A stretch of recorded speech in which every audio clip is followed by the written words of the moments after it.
Hello, good sir. Hello, what up? What are you looking at up there? Oh, is that you have a monitor up there? It's my monitor. Yeah. Oh, I didn't know yet. I thought you. Wait, you have a dual monitor setup? Yep, I got my monitor here, my laptop's here, my phone's here. Yep, I had no idea. I thought you were rocking just a computer screen. Nope. I've like had two monitors for a while. Yep. Yeah, it's a laptop that I use, but there's a yeah. Yo, Gels. Gels, what up? Let's get some Pokemon Lo-Fi. My favorite. Let's get some Pokemon. My favorite Lo-Fi tune girl.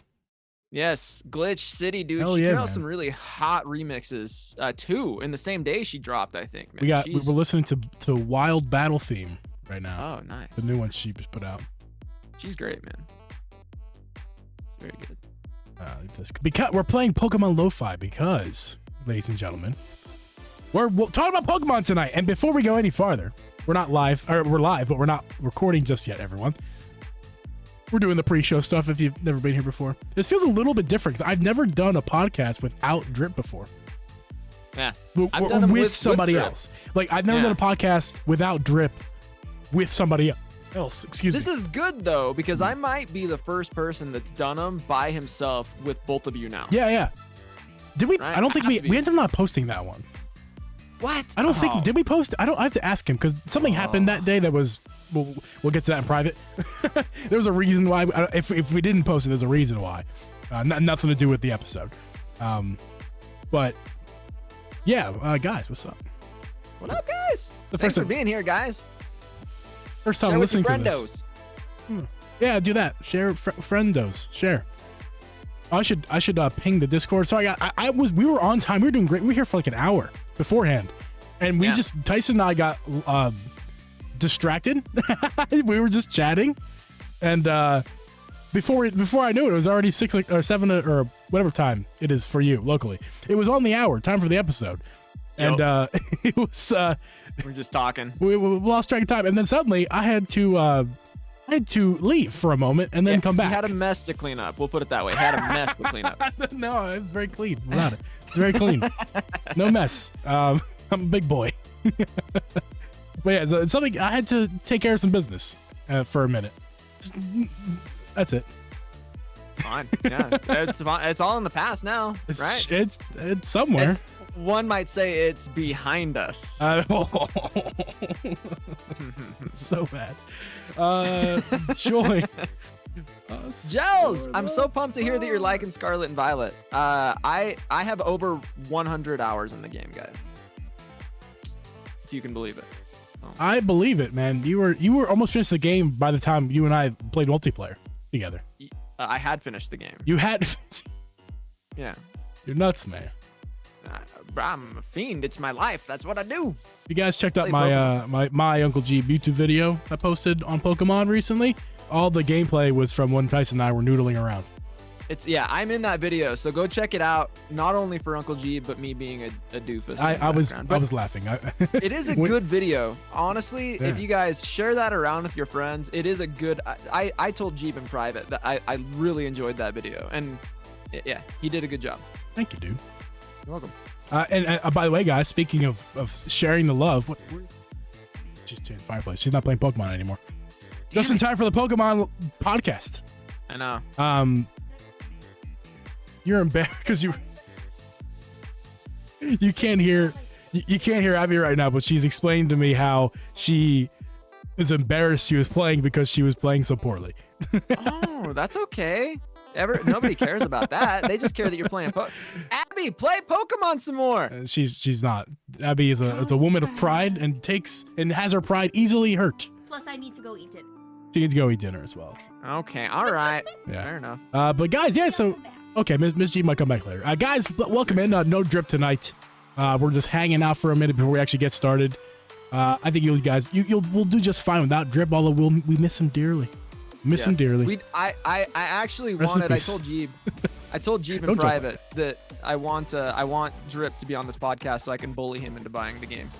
So he's not here, and it makes me sad because I expected to be bullying my friend Drip into buying Scarlet. Yeah, Drip heard that I want to talk about Pokemon tonight, and he was just like, "That's not something I want to associate myself with." And he's just like, "I'm not coming into stream tonight." Get that Yeah, you could do this yourself, Geeb, if you feel like it. But like, I'm not associating myself with any sort of Pokemon content whatsoever. So he's like, I'm out. So I was like, so you know what? He told Geeb, get that washed up Pokemon YouTuber that doesn't make content anymore.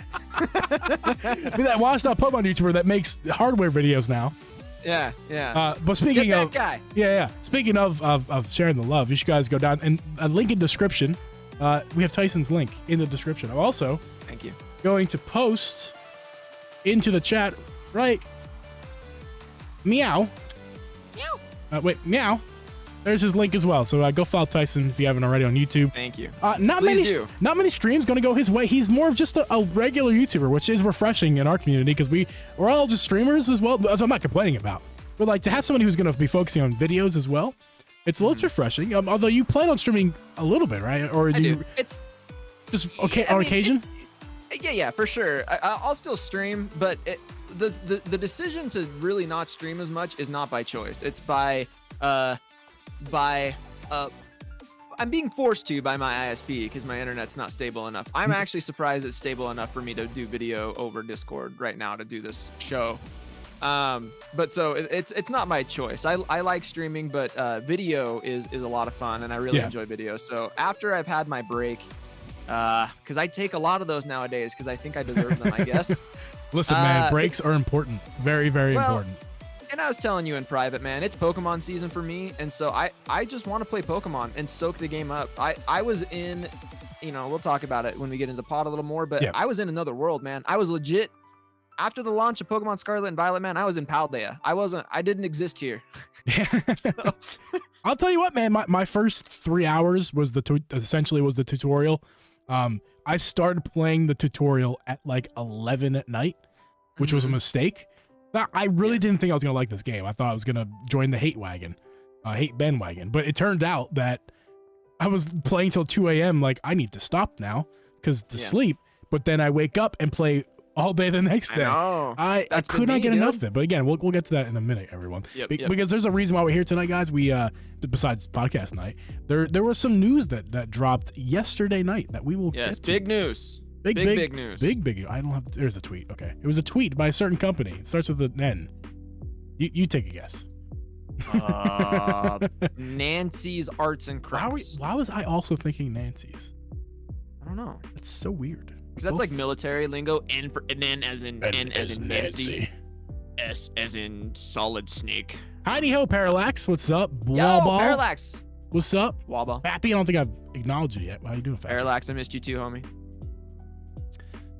We'll start doing stuff eventually. Again, yeah, I've had plenty of internet issues. I've had plenty of time with Tyson on my own. Privately.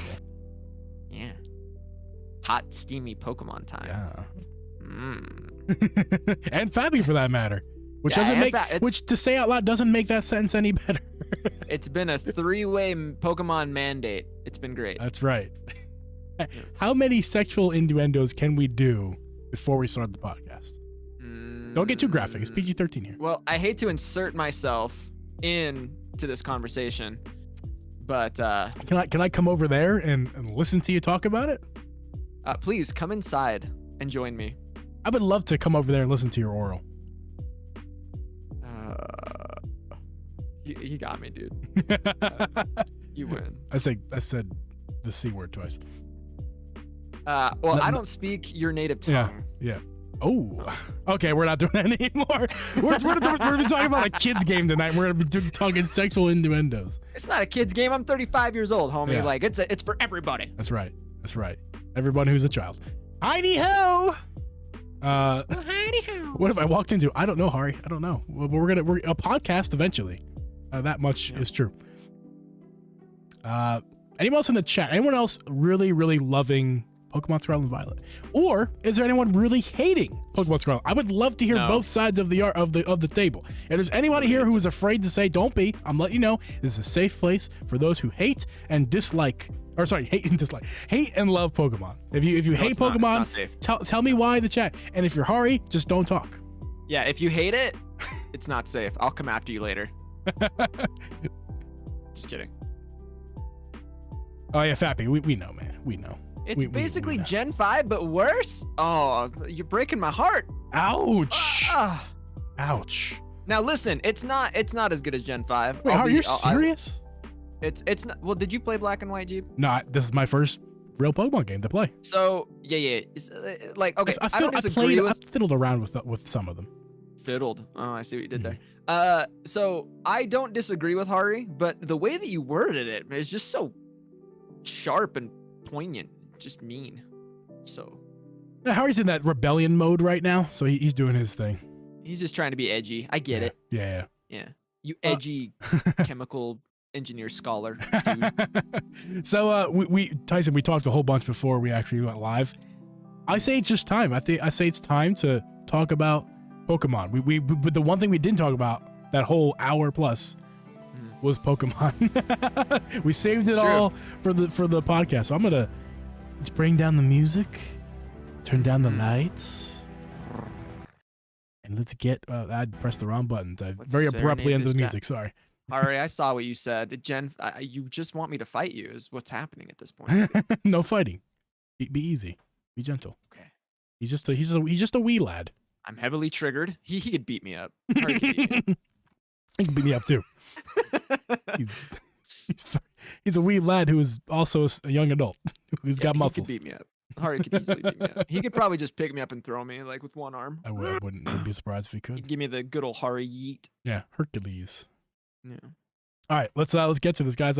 As of the drill, it's a live recording, so anything you say or do could be held against you in court of law. I'll be here.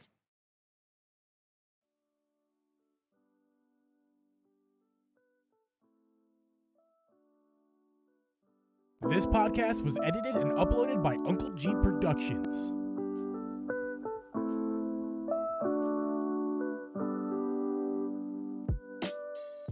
Hey guys, and welcome everyone to the Triple G Podcast. I'm your host, Uncle Geeb, and with me is special guest host Tyson. What's your name? It'd be Tyson. No, I gotta redo it. Sheesh, man. Damn it. Oh, sorry. I wasn't ready. Did I mess it up? No. I messed it up. You know why I messed it up, Tyson? Because you have approximately 15 million different names. Just pick one. Just pick one. God damn it. Oh, man. Oh, I'm going to keep this in. Tyson, I messed up the intro. You guys can follow us on YouTube. You can listen to us on podcast things and stuff. I'm keeping that all in. Tyson, how you doing? How you doing? I'm good, man. I'm good. I am really excited to be here. Thank you so much for inviting me on, man. I'm pumped to talk some Pokemon. Yeah. You may know Tyson as Bigoof Madude. You may know Tyson as T-Dubs. You may know Tyson as the Tyson Wood. You may know Tyson as what other ones, Tyson? What other ones have you said before? I am just an amorphous blob at this point, homie. Literally, I had the intro down pat. There was nothing gonna go wrong except and I messed it up. Until I had to think about your name. I know. Because I don't know what the frick your name is. Yeah, I know. And that's the thing is like, I'm just a man of mystery at this point, I guess.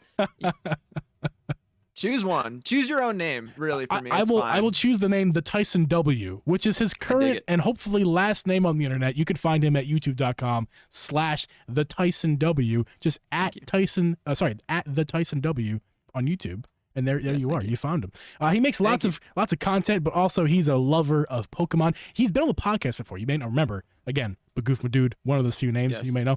But again, guys, if you haven't already noticed, there has been a third voice that's not here right now. That is Drip Media. He's not going to be with us today, but the podcast goes on. We have Tyson, and hopefully Drip will be back next week, back from his festivities, whatever he's up to over there, doing Drip things. Nobody knows. But anyway, Tyson, how you doing? I think I know, but just tell me anyway. Okay, so I'm just excited. I don't know, man. I'm excited to be here, number one. So thank you for having me on. You invited me on to literally talk about my favorite thing, and I think today of all days is a special day considering the announcement that we got yesterday, and we'll get more into that. But I'm really excited. Really looking forward to talking about these things. The big patch is one of the big ones. Yeah. And some other things for what that means. And then honestly, I'm looking forward to like just being finished up here, having a good show, and then really digging into the content, because that's what I've been up to since launch. I've just been doing nothing but Pokemon. I have not existed in this world. I've existed in the Paldea region since Pokemon launched. So. How many hours? I have over 100 hours in the game. So. Over 100. This game came out, for reference, what, 2 weeks ago. Yeah. That's Something like that. it's impressive, sir. You've had that many hours into the game. I have roughly 45, I think is what Nintendo tells me. That's respectable. Yeah. I mean, I would hope so. That's good. That's the thing about it, is that I haven't played a Pokemon game more than 30 hours in my life, and that was Arceus that I played 30 hours of, which I loved. But if you guys watch my video I made on YouTube recently, it's all about Pokemon, and I had said this year, this is crazy for me. This year, the series that I've played the most of, hands down, for Pokemon. I love this, which is nuts. Like, if you combine my Arceus hours with my, so far, Scarlet and Violet, which is going to go up by a tremendous amount before the end of the year, it's already the highest played franchise of the year for me. With streaming, with all that. And I only streamed 2 hours of this game. That really tells you guys, that should tell you guys everything about how I feel about this game. And we're going to get into other aspects, because obviously the internet has been going crazy negative on the game. That's yes. If you're into Nintendo, you're into especially Pokemon, you have seen the negativity on the game. And trust me, at least me, I can't speak for Tyson, but I'm going to have plenty of things to say negative about the game, because it's not really about the game though. It's really, the issue is with Game Freak, and we'll get to that. Yeah, we'll talk about it for sure. Yeah. One thing I want to insert real quick. If you haven't checked out Geeb's latest video, it's one of my favorites that he's done on YouTube about Pokemon. His thoughts on Scarlet and Violet.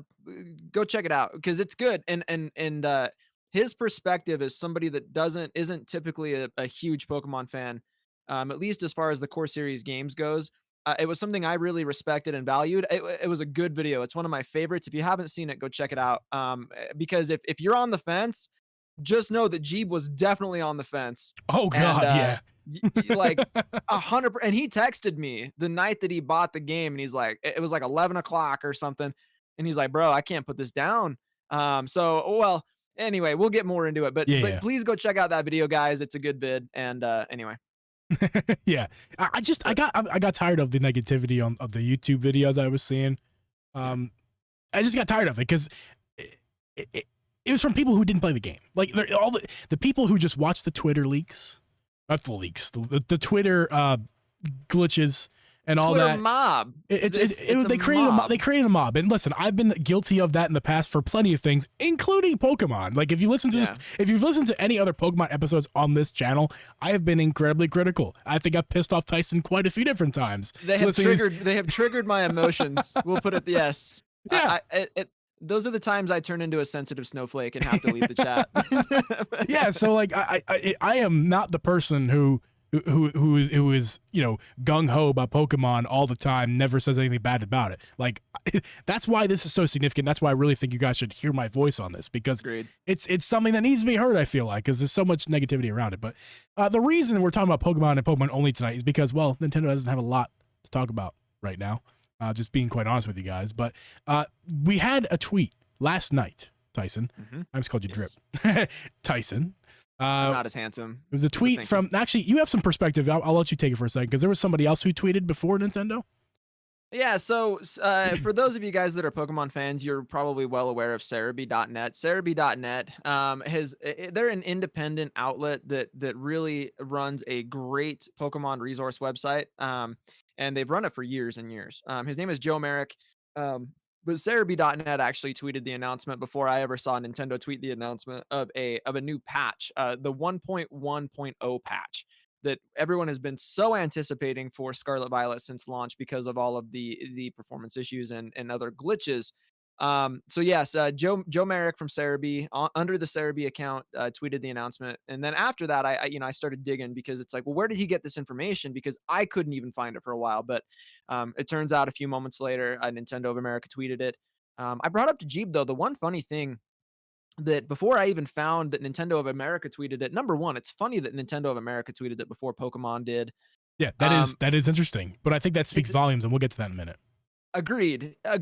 So the only other place that I could find it before Nintendo of America tweeted it was the Pokemon Home app. So if you are a Pokemon fan So weird. and you don't use but it makes sense for what they're trying to do with Pokemon. It's home for a reason. That's where they want kind of their source for information to be, as well as storage for your Pokemon and Yep. other resources. So it makes sense, but it was kind of weird because I had to dig for it. It wasn't convenient. But so before I saw Nintendo of America tweeted, I actually dug into Pokemon Home, and it was in the Pokemon Home announcement, and it turns out that's where Joe Merrick got the information, if not directly from the Pokemon company, because he does tend to have a direct line with them as well. So anyway, but yeah, so Cerebi.net, if you guys aren't following Cerebi, use it if you're a Pokemon player. It's a great resource, his website. Yeah, so where I saw the tweet came from Nintendo of America with the blue check, Yep. which means less these days. Funny, wink, wink. Just joking. It's 2022. If you listen to this in the future, it's a wild time for Twitter. It's a wild time for the planet, bro. Yeah, it sure is. But anyway, so we have a software update for Pokemon Scarlet and Violet. Version 1.1.0 will be released on December 1st. Please visit our website for more information. And then there's a link. And typically, first off, Nintendo doesn't usually post these kinds of tweets. Let's start there. Interesting that it's not coming from the Pokemon Company's Twitter account. It's coming from Nintendo of America. Yeah. And I'm sure all the other Nintendo ofs, around the world. Yep. So that Tyson, what does that tell you off the bat before we dissect this tweet more? It tells me it's a big deal. I mean, it would be a big deal if the Pokemon Company tweeted it also, but to me, the fact that Nintendo's the one getting out in front of it really speaks volumes. Number one, the way I feel as a fan, and I don't know if this is the answer you're looking for, but the way that I feel as a fan reading that, it does. To me, it tells me that they acknowledge, they've heard the concerns about Scarlet and Violet, and they wanted to be this. It was done intentionally. It's not like it was decided by accident that, Right. that Of Nintendo course. of America was going to send that tweet, right? So to me as a fan, it does tell me that they hear it and that they're taking it seriously, like they said they are. But that's what it means to me. Yeah, and that's before even reading what the rest of the tweet says. And typically, a Nintendo tweet like that just ends right there with that link and then maybe a couple hashtags or something, and it's over with. But this tweet went further and said, Nintendo said, quote, "We take the feedback from players seriously and will continue to work on improvements to the games." And that's where the tweet ends. So Nintendo, that's not something Nintendo does. They look at their tweets. They don't say something like that. Now, what does it mean exactly? That is something that's subjective, and we can that's what this podcast is for. We have fun taking our stabs at what it may or may not mean. What I kind of think that means is that exactly what they said. I think they just were stating a fact. I don't think they were really talking about anything specifically besides Pokemon. They were saying, we take the feedback, and their games in general. I mean, again, we'll get to it. I have so much in my mind. But they say, we take the feedback from players seriously. So obviously we've gotten tons of feedback. People thought that, Nintendo's not listening. Game Freak, Pokemon Company, none of these companies are listening to us, because they're raking in the dollars. What do they care? And I know it's just words on a tweet, and it doesn't necessarily mean that they do care. But they've acknowledged it, which typically doesn't happen. Yeah. Well, Twitter carries a lot of weight too, though, in our modern world, which is, sure. You know what I mean? It really does. Like, absolutely. People care about real life. It really does. People care about the stuff that's said on Twitter, and if you're kind of an older boomer kind of guy like me, you don't as much. You have it just because you're a content creator or whatever, but it does carry some weight, and so it is not insignificant that Nintendo tweeted that, and that's where their audience is, right? That's where gamers are. That's where millennials are. That's where Gen Z, all that stuff. So it carries weight, and it's very significant. I was very happy when I finally saw it because I was waiting for it. I knew that a patch was coming soon, and we can get into the reasons why. I knew anyone that was a Pokemon fan really would have known that was coming. I don't know if you want to jump into the reason why. Not quite, but we will. Okay. Remind me later. We will. Sure. But we knew there was an update coming. If you are a Pokemon fan, there had to be an update coming for some of the other things that were taking place because of this update. It wasn't just a patch, and we'll get into that later. Yeah. So that's in the tweet. However, you can click on the link, which we will do. And again, this if you guys want to see this tweet for yourself and this Nintendo of America web link, you can check it out in the description down below. But then we just kind of get into the patch notes, which is something that's really controversial on the internet as well, as far as other YouTubers and people's opinions on the patch notes, whether that they mean anything. So let's just read it for ourselves. Let's see the first one. Season 1 of Ranked Battles. Again, sorry, this is version 1.1.0, released today, December 1st. Yep. Rank battles will kick off, allowing you to enjoy rank battles through the battle stadium. Please check the in-game notice for more details about Ranked Battle Season 1. Obviously, something that I don't even know what that means exactly. I don't know what is it. I know it has nothing to do with anything what we are talking about today, but what does it mean, Tyson? I don't even know. What does that... So if I can get into a little bit to help Sure. The audience understand. So number one, ranked battles it's just like any other competitive game or a game with a competitive aspect. That's where they have their different seasons, their different series, and their different rule sets for each season and series and all that stuff.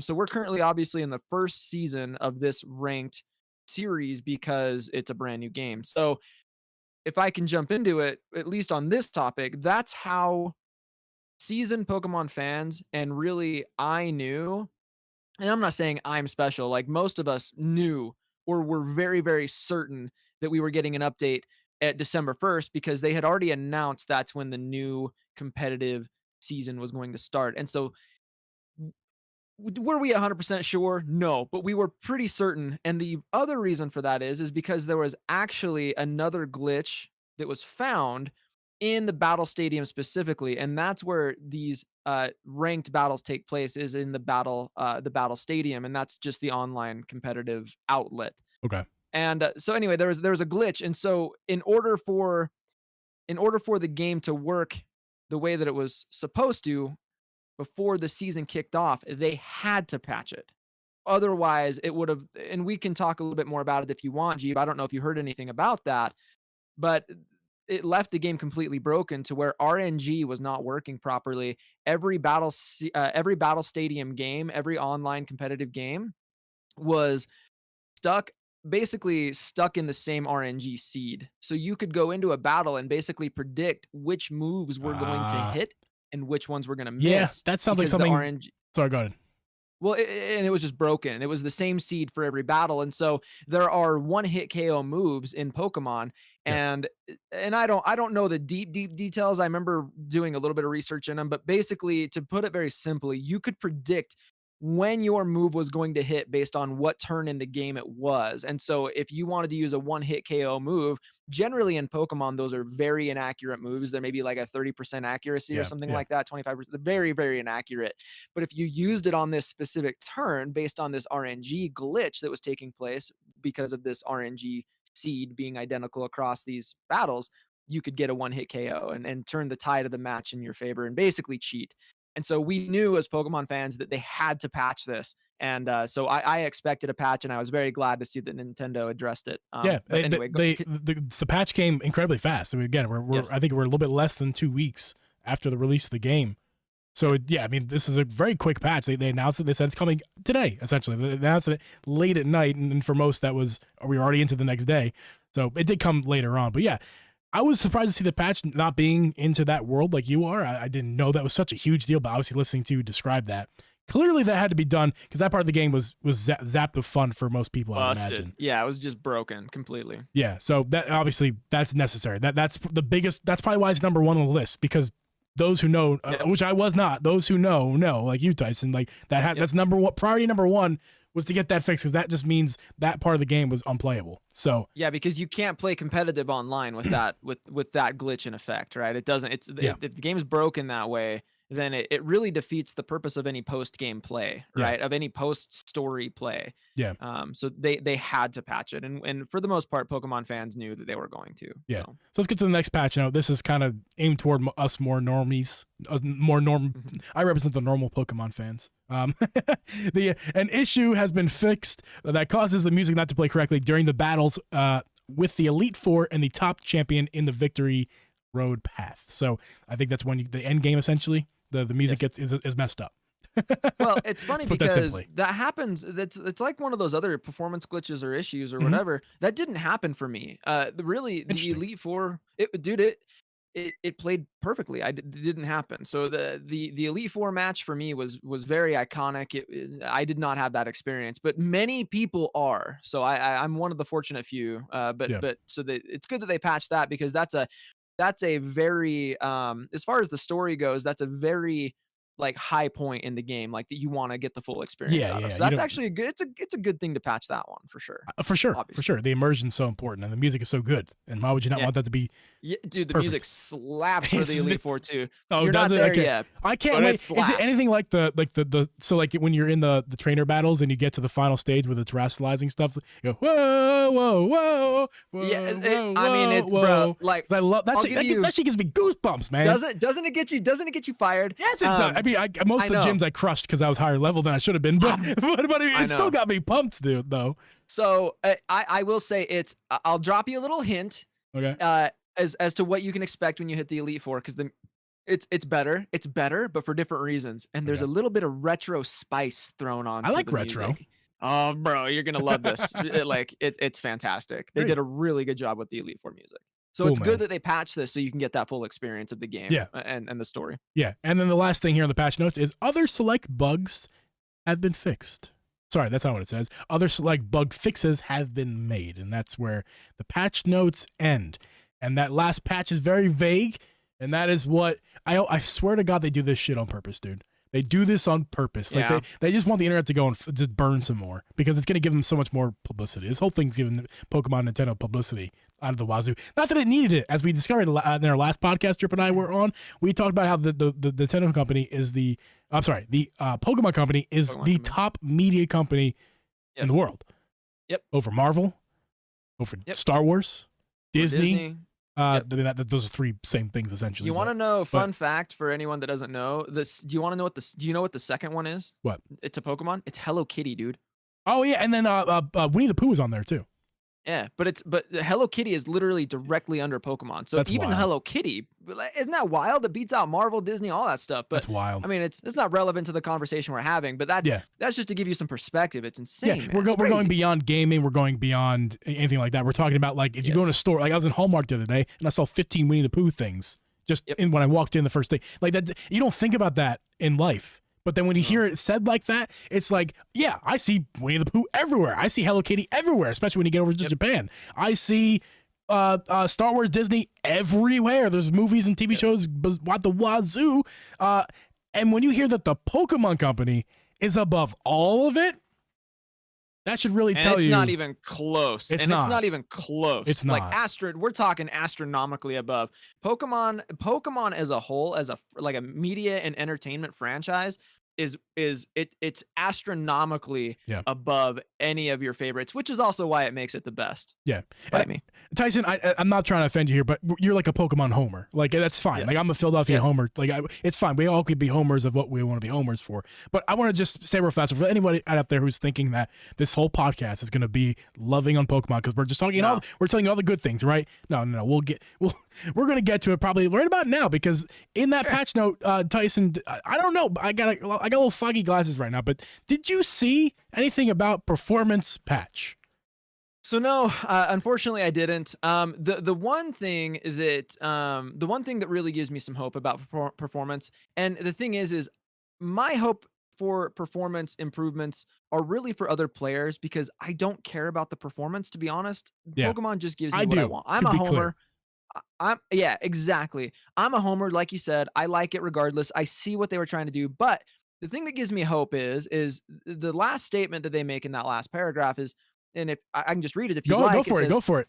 Take my thunder. So it says we are aware that players may encounter issues that affect the game's performance. So that is good because their bullet points didn't address the performance, but they did say it.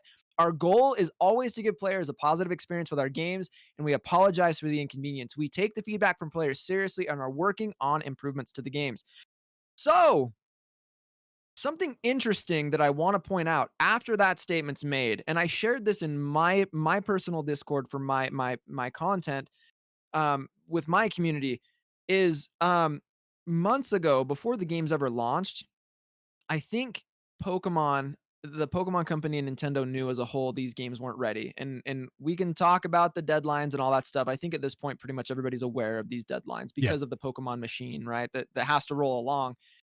So before the game's ever launched, if you go to the official Pokemon Scarlet and Violet website, they actually did make a statement that there will be, and it was before launch, guys. I want to emphasize that. Yes, they did make a statement that there will be continuous updates to these games. So that tells me if you couple the statement that they made on the official Pokemon Scarlet and Violet website before launch, I cannot emphasize that enough. Before launch, they were aware of these issues.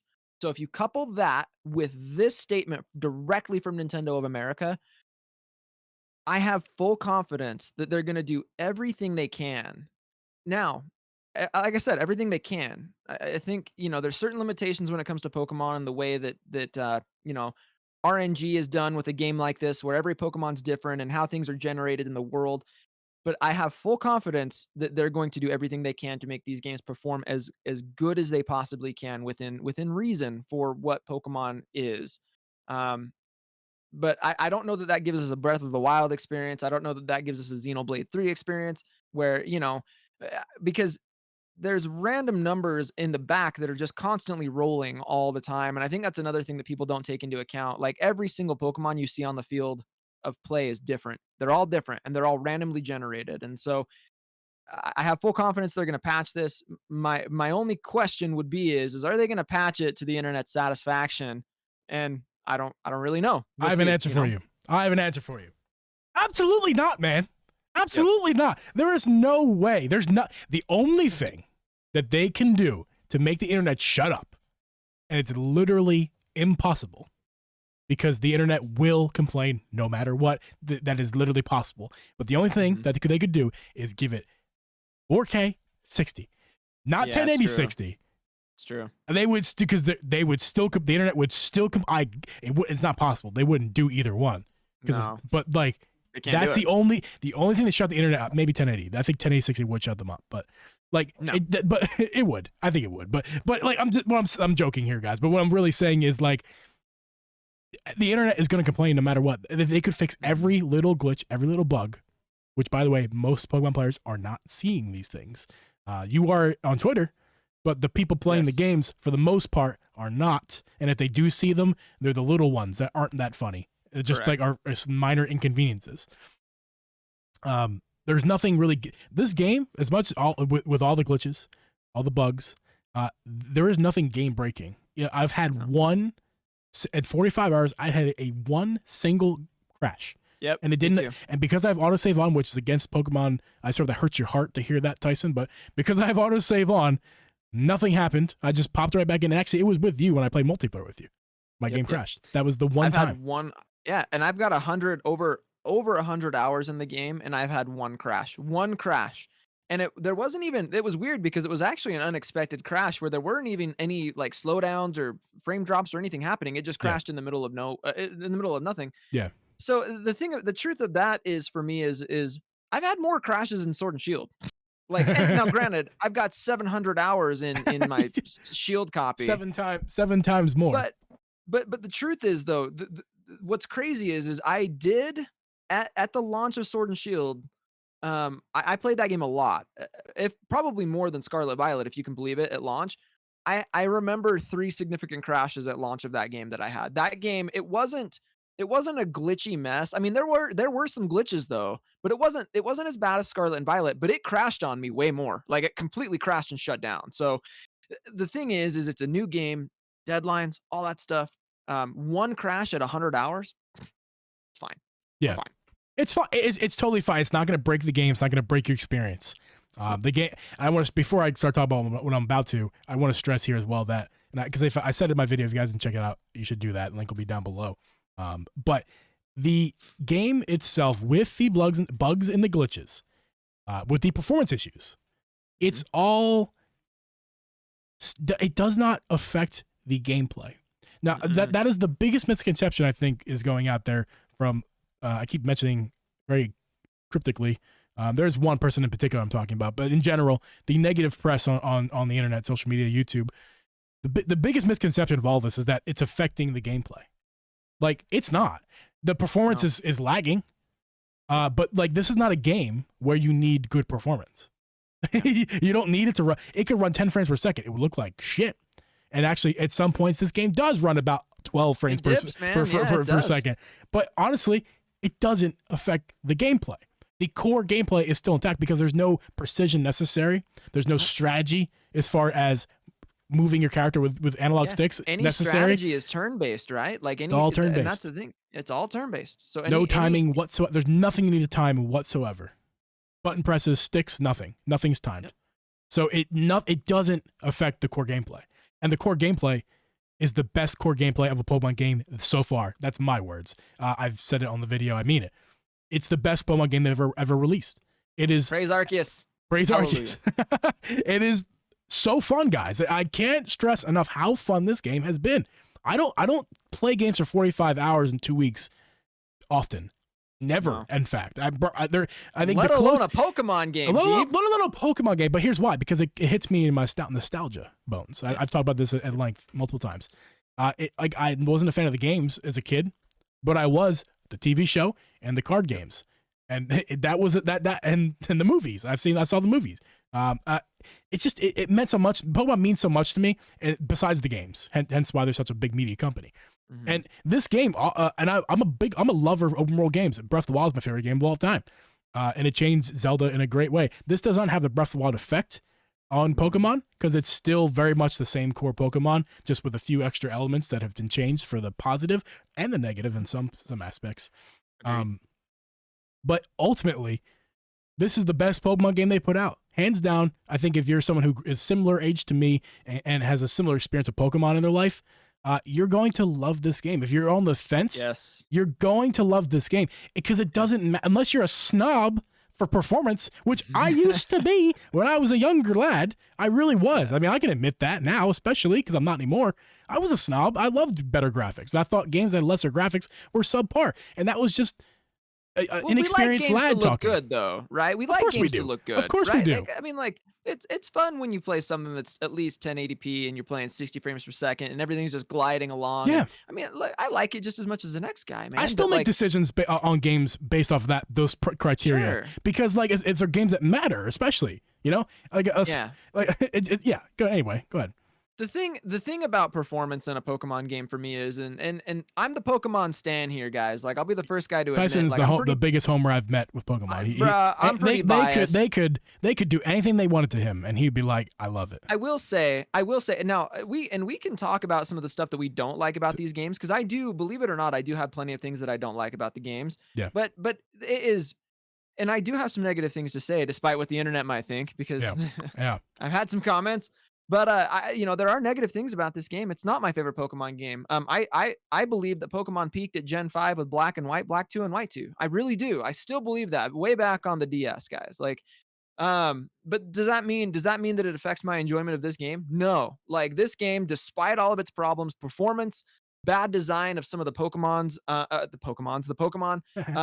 it just doesn't. It's yes, those things exist, but the gameplay is so good.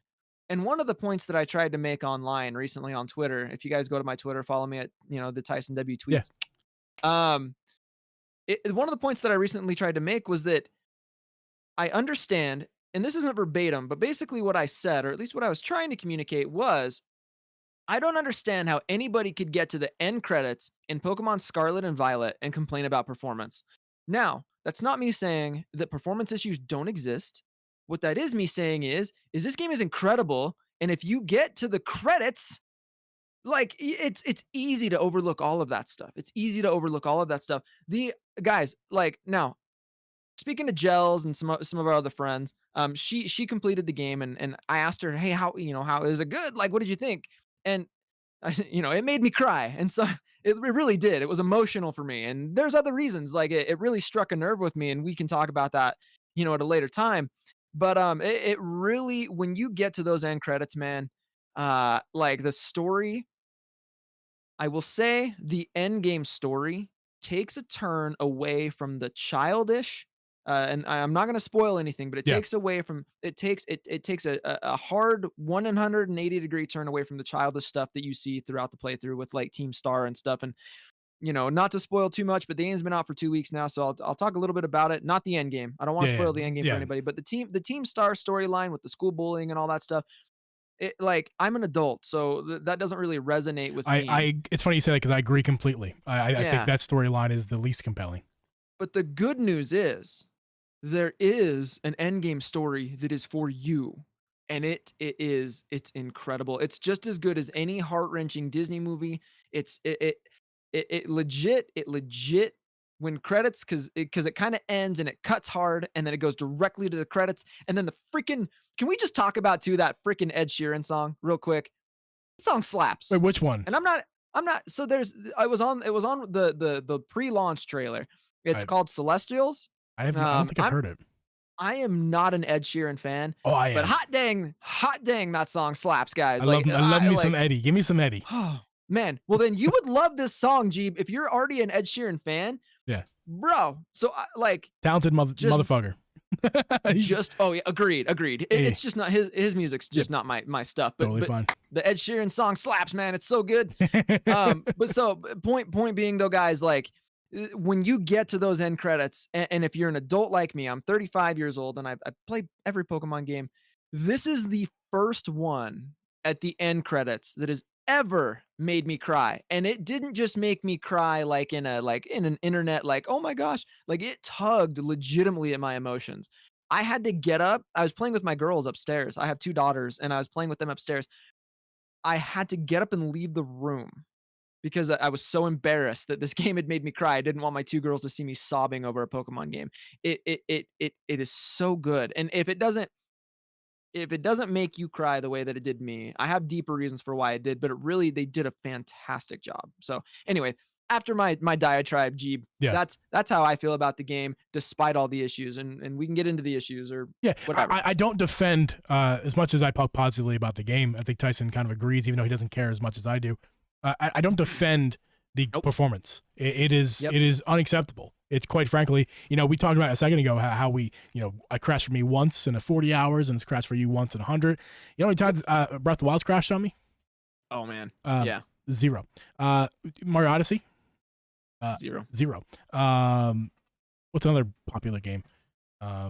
Arceus? Arceus has crashed on me. 0 for me, but that's a bad example. I ran out of things to popular Nintendo games. But you get the point, guys. A Nintendo game comes with a certain seal of quality, and I know we had a big argument in my Twitch the other night because people kind of misunderstood me, and I'm pretty easy to misunderstand sometimes because I'm an idiot. But what my point from all that from Twitch the other night was, this is a game that Nintendo puts the seal of Nintendo on. Like it's if I grab my Nintendo Pokemon, or if I grab my Pokemon game off the shelf, it'll say Nintendo on it. Not just because it's on Nintendo's platform, but because Nintendo is on it. They're the publisher. I know it's Game Freak, but let's be honest, guys. If Nintendo wanted to buy Game Freak, they could buy Game Freak. They couldn't buy Pokemon, but they could buy Game Freak. So as far as I'm concerned, this is a Nintendo game. That's been very. People hate me for saying that. I'm not saying they are Nintendo. I'm saying if they wanted to be, this could be a Nintendo game if they wanted it to be. Mm-hmm. But and it is.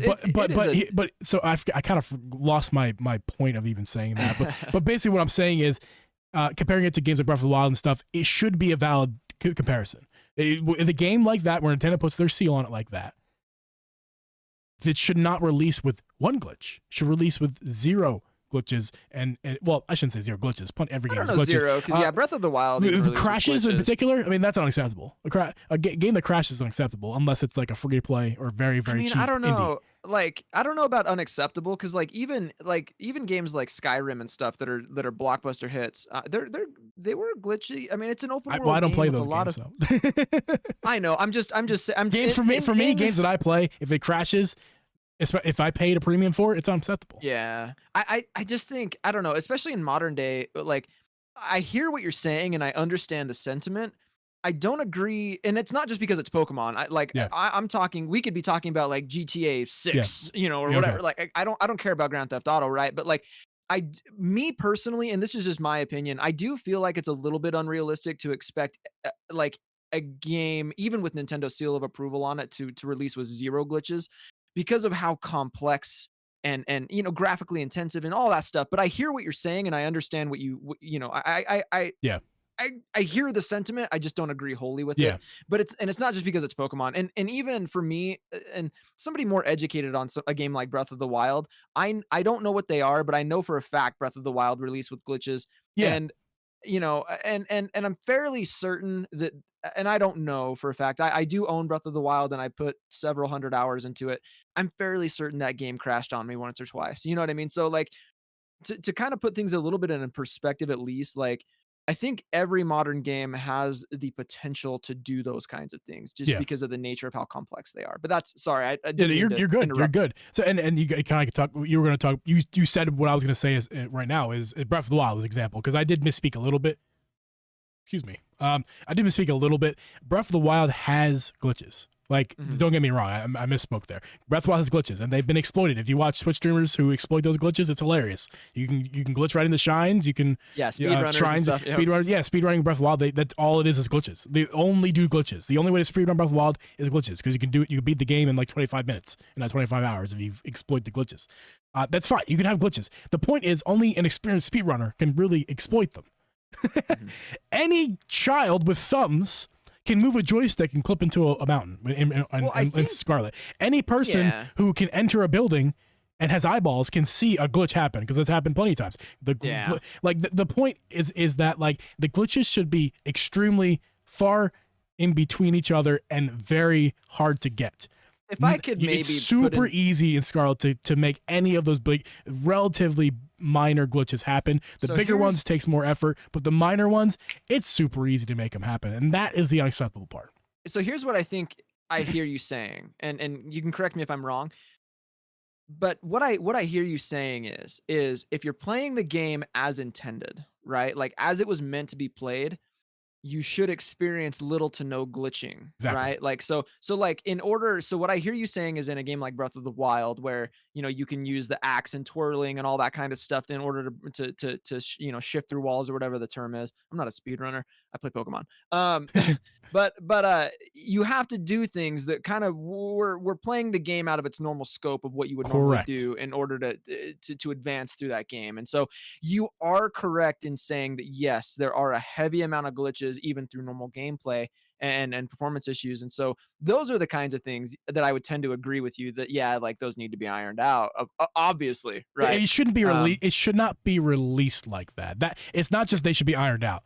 It should not be released like that. They should have delayed this game until every clip in and it was not available. The bigger stuff where you see on Twitter, I would be fine if those happen because I haven't seen any in 45 hours. That tells me it's almost impossible to get that to happen regardless. You have to make it those things where it's like a Slenderman on the ride Pokemon, sneaky right? snake, like big guy, water. You have to make that happen. Like you have to make that happen. But I think that's respectable, and I think honestly, as a Pokemon fan, I enjoy getting Pokemon games every 3 years, like mainline Pokemon games every 3 years. It's something I look forward to.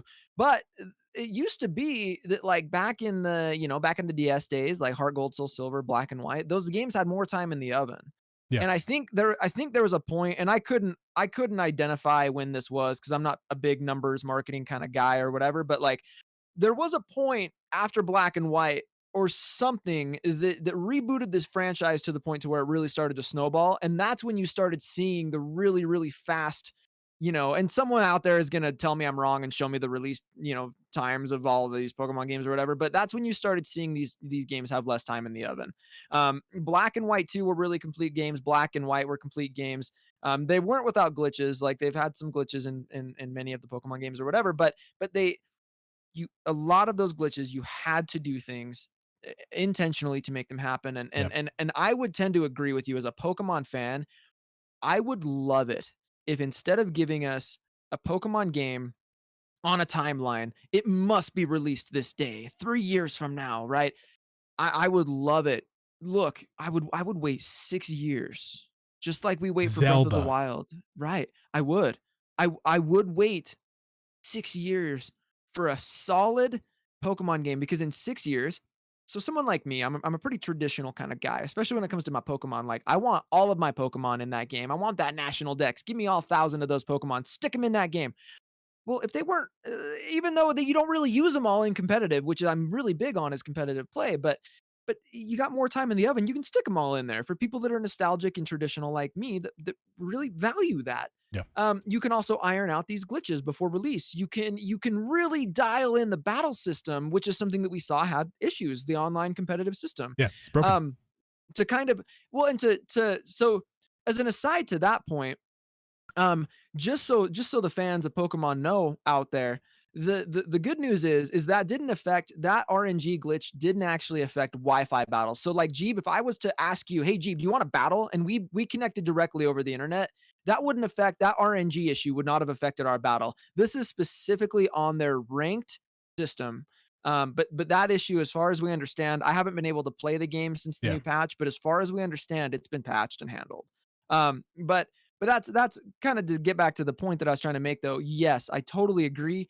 I wish that these games were given more time in the oven. Give me 5-6 years between releases and really just polish these games, because I think that's wholly what many of these bigger content creators and these bigger communities and the internet as a whole is saying is, we just polish it, man. Like, it's a good Yeah. game. I really haven't heard too many complaints about the game. Really, a lot of what I'm hearing on the internet, it's fun. If you can get past these performance issues and glitches, I'm Yeah. having a good time, is what I'm hearing so many people say. And so, as a Pokemon fan, it really would mean a lot to me too.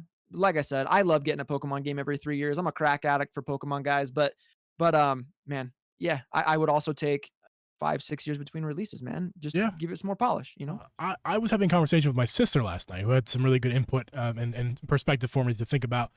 She was, her and I were actually on a call together while the tweet happened, and then we started talking about the tweet, the Pokemon tweet, because she didn't care, but I care, so we talked about it. But essentially, what her point was, which is it's obvious, but you don't think of it like that. But she said, back in the day, we had internet back in the day.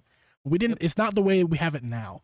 And let's say in the 90s when they put out a game on a cartridge, that game was literally downloaded onto a cartridge and never touched again. It was put in a box, sealed up with some plastic tape, and sent away to be sold. Yep. That's what they and it never again was that game touched by developers. Yep. And if that kind of practice, this practice, the way the game was put out today, this year, would not have flown back in the day, because if people were to get that cartridge the way it is now, it would have been just like it would have been laughed at. It would have. Social media puts it into a whole different perspective, honestly. But I'm not talking about that. But people, if were to see those glitches back in the day in the 90s, they put their cartridge in their system, turn it on, and they're flying around like a gelatin man.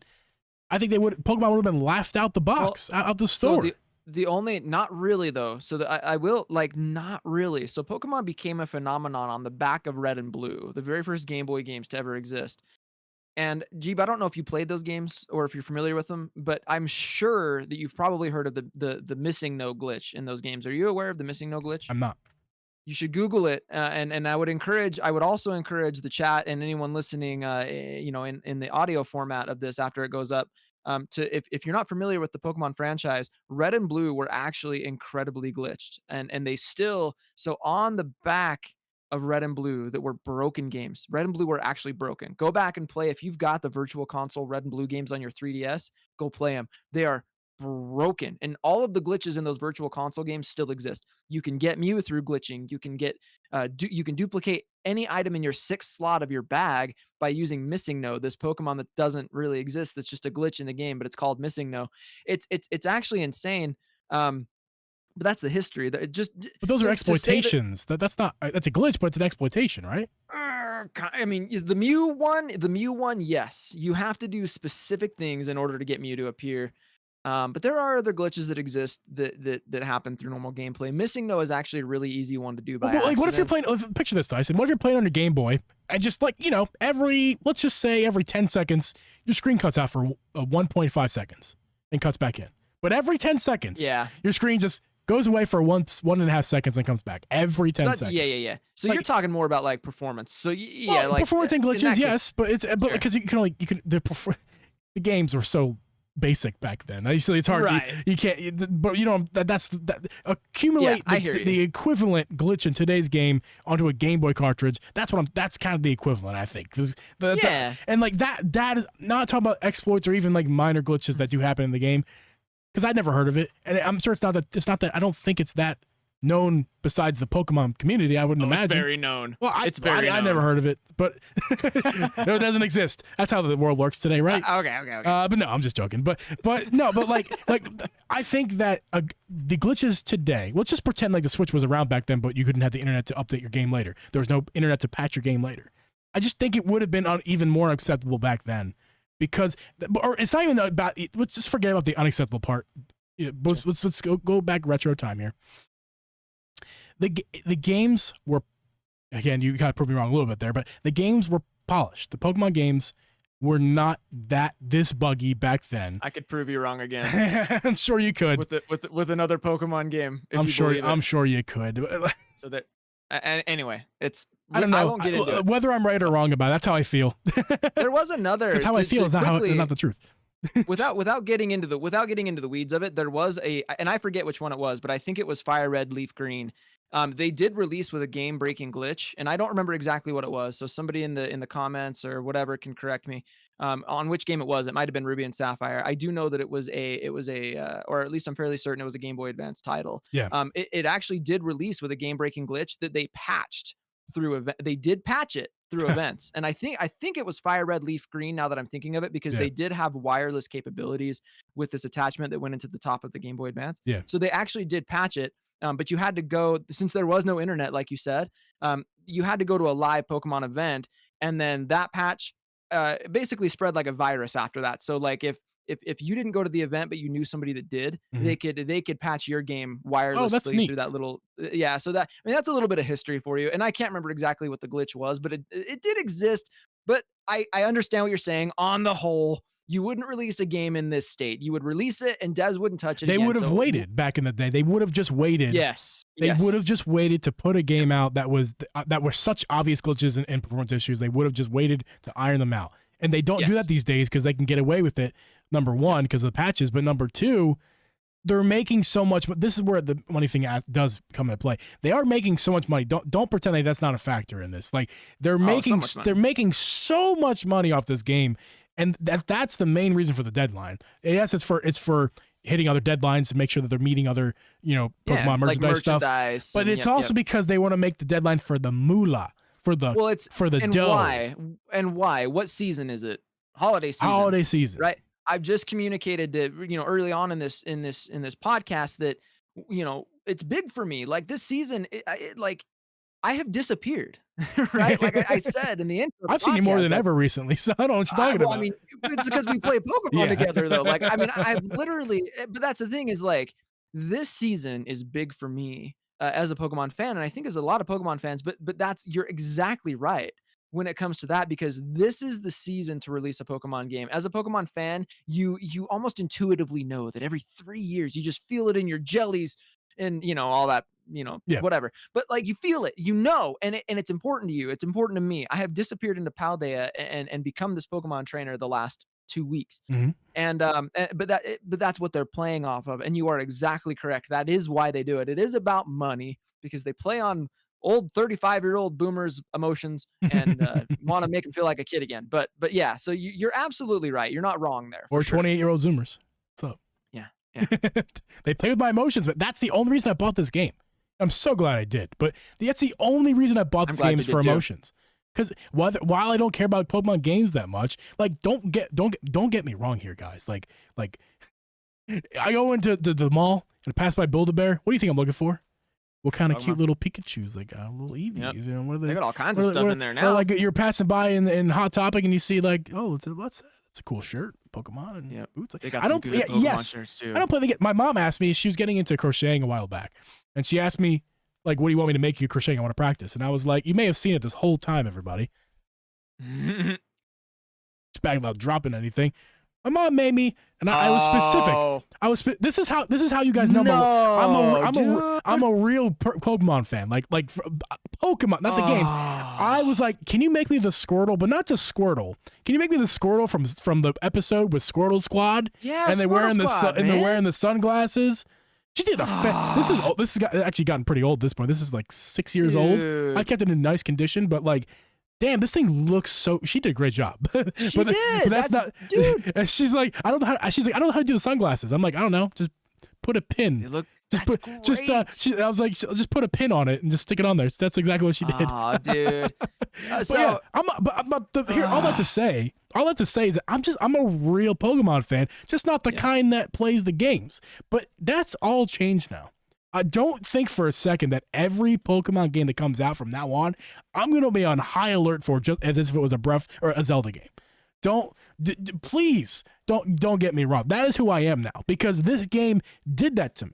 Because unless they put out something that's vastly different in the wrong direction, I open world, running around a world with my little shoesies, going anywhere I want, climbing anything, swimming anywhere, catching whatever I want, whenever I want. That's what we've all wanted. This is what we've all wanted. I watched the Squirtle Squad. I was like, I want to run around with the Squirtle Squad.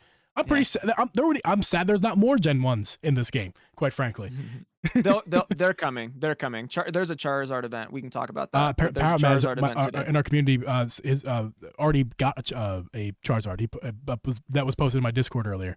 There's more coming though. Yeah, I know. I was like, what? You got a Charizard? There's more Gen 1s coming. It was sick. I'm super. There are excited. more Gen 1s coming because with Pokemon, they've already announced Pokemon Home compatibility in 2023. And hopefully it's sooner rather than later. I hope it's not as delayed as it was for Brilliant Diamond Shining Pearl, because that was quite delayed. But with that Pokemon Home compatibility, since Charizard is in the game, we can expect that Blastoise will be in the game. The whole Squirtle line, Venusaur will likely be in the game. You know, all of those classics that we love. But yeah, so we will see those. And by the way, your mom, you need to give me her digits because I need one of them Squirtles. She doesn't have Etsy or anything. She just likes to make stuff. She get this, dude. She made a whole Gyarados. Like, that's dope. This big for my nephew. Oh man, that's sick. Yeah, she so and cool. It looks awesome. It looks awesome. It looks like Gyarados. It's so cool. This was her practice for Gyarados. It looks great, dude. It looks like Squirtle. So you know this, I think, but Blastoise is my all-time favorite Pokemon. So to like that was sick. Pulling that one out, dude, with a Squirtle, because that's my favorite line right there, dude. I love that. I love Squirtle Squad Squirtles. Regular Squirtle's all right, but Squirtle Squad Squirtle with the sunglasses, Squirtle. Like 100%. Damn, dude. Man, we could talk for hours. We really could. I promised your wife that I wouldn't steal you all night. So I think this is where we wrap it up for now on the audio side of things. Those of you in the stream will hang out for just a few more minutes, depending on how long Tyson has and how long I feel like going. But thank you guys so much for listening to this episode. This was a fun time. Drip should be back next week. If not, we'll keep you updated on the Discords and the Twitters. If you're not following us over there, do that. By the way, speaking of following, follow this beautiful man right there, the Tyson W, over on youtube.com/the Tyson W, and also twitter.com/Tyson Tweets. He's one of my the Tyson W. I don't interact with too many Twitter people because I'm not on Twitter for social media. I'm on there for business. But I do argue. I do enjoy looking at your arguments over there on Twitter. So it's always a blast. So go follow him over there too. But anyway, guys, Tyson, thank you so much for going on. Any last words? Dude, thanks for having me, man. Oh, no problem. No problem. And we'll see you guys next week. Peace. Later, guys. Stop recording. Did we get into enough, Geeb? I hope we did. If we didn't, we'll bring it back. I mean, I was ready to talk some shit. You know, we really didn't talk as much shit as I was expecting to. We were pretty glowing, honestly. I love but it's because the game is good. It's because the game. Well, I think I don't need to shit on it as we don't need to shit on it any more than it already has been. We really don't. I think it's great. I think it's great though to have from a podcast perspective, and everybody in the chat that's here, guys, thank you for sticking around. Yeah, thank you. We'll get to you guys in a second.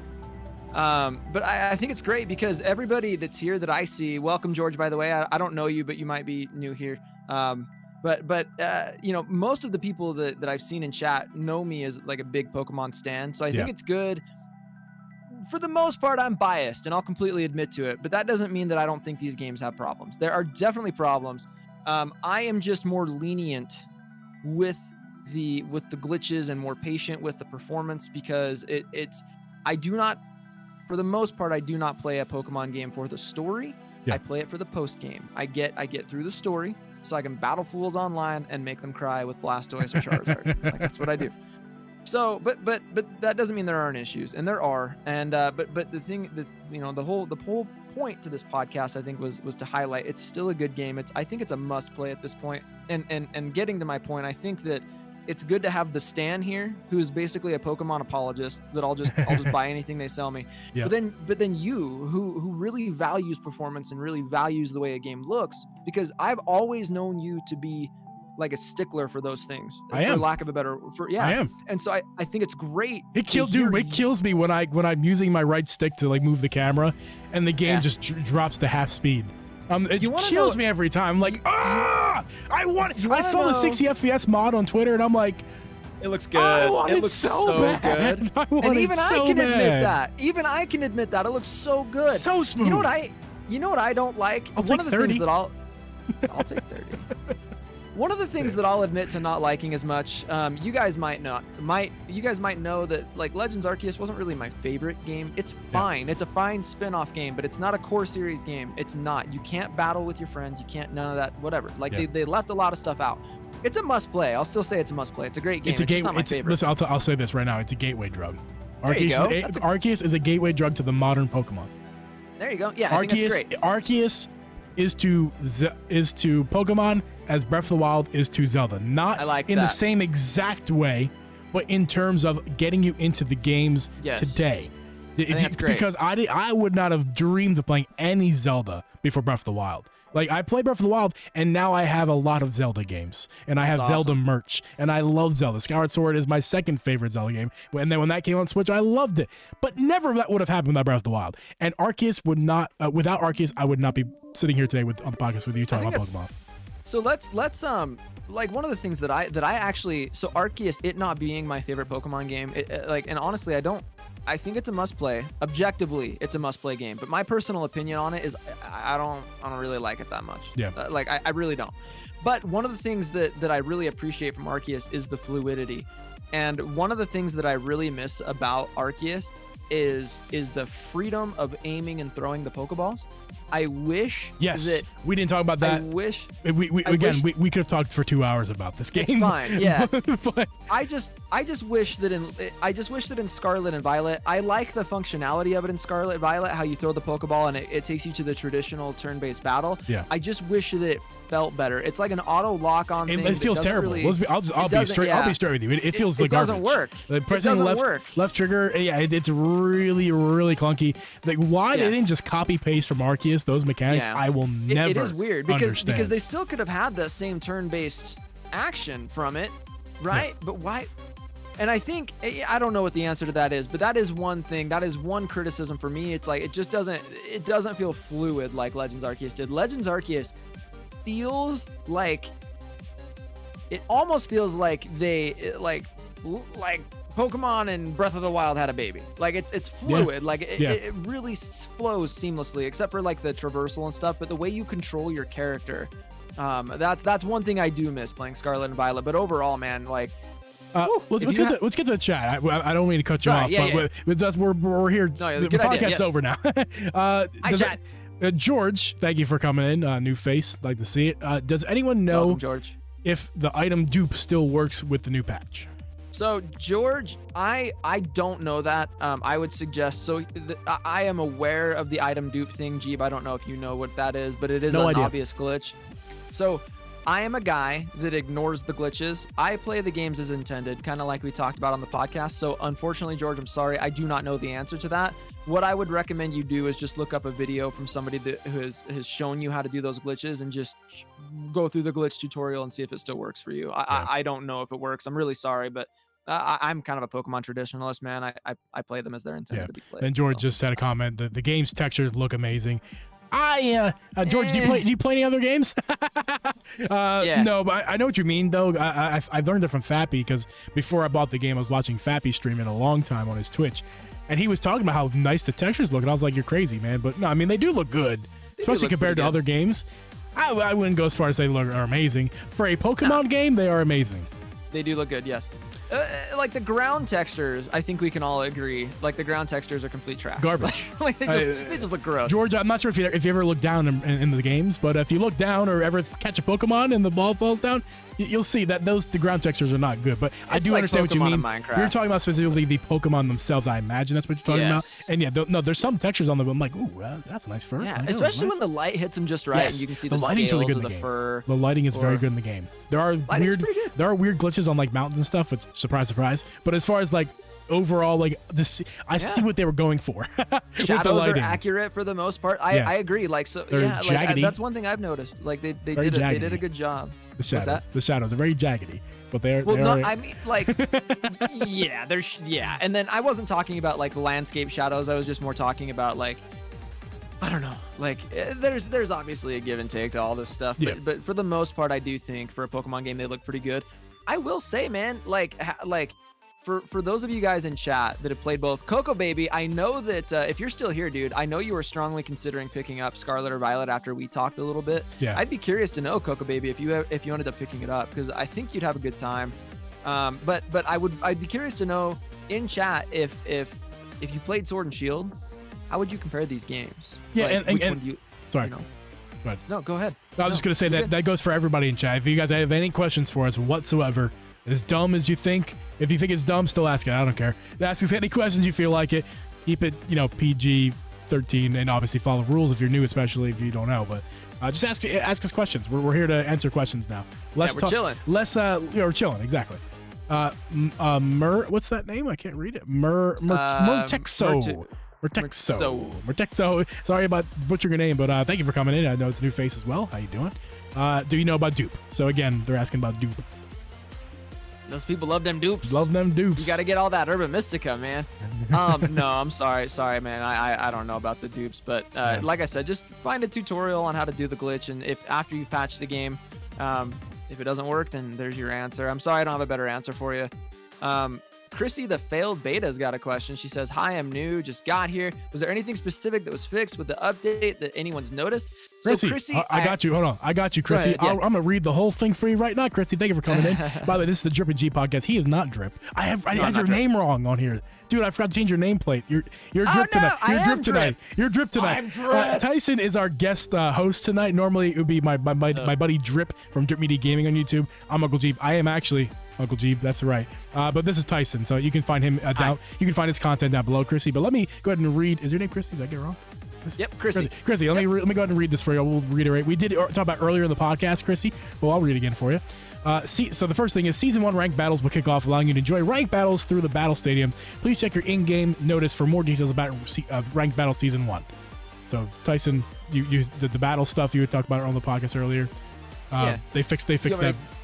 The short version. I can go into that a little bit more. There's the short version, yeah. So there was basically a broken glitch for online competitive battles in ranked battles specifically. So this didn't affect whether or not you were playing with directly with one of your homies. So they fixed an issue where you could basically read which moves were gonna hit when based on RNG abuse, random number generation abuse. So kind of deep level stuff you probably would have never noticed if you're not kind of into those things, but like people picked up on it really quick and were using it to really abuse the game. So. Yeah. So moving forward, then we got. An issue has been fixed that caused music not to play correctly during the battles with the Elite Four and the top champions in the Victory Road path. So there was an audio glitch where music didn't play correctly during those segments of the game, and they fixed it. So that's that. And then they just simply said other select bug fixes have been made. Now, Chrissy, that's where it ends. Sorry. They did say this, though. We are aware that players, and this is on Nintendo, not Pokemon. Nintendo said all this. We are aware that players may encounter issues that affect the game's performance. Our goal is to always give players a positive experience with our games, and we apologize for the inconvenience. We take the feedback from players seriously and are working on improvements to these games. So they didn't do, to answer your question, Chrissy, shortly, they did not do jack shit to performance or the bug glitches that we're expecting to get fixed. However, they acknowledged it twice in their tweet and then in their message here from the webpage. So it sounds to me that they're going to fix it. But Chrissy, we talked at great length early in the episode. You can find our podcast on audio platforms. So if you want to check it out, just search the Triple G Podcast. Drop a sub over right here. We do this every week. But also check us out on audio platforms if you guys like podcasts. We're on Podcast Network. So thank you guys. The new faces were great tonight. Appreciate you guys. Yeah, thanks for jumping in, guys. Appreciate you being here with my ugly mug. But you're Drip Media. That's who you are tonight. I'm totally. I just now realized that you're not. Oh, it's all good. It's small anyway. So Fappy, I was referring to the individual Pokemon skins and textures look amazing. Yeah, they do look good. Yeah, and because in fact, I know that, and you were right. Like individual Pokemon skins and textures do look really good. You're right.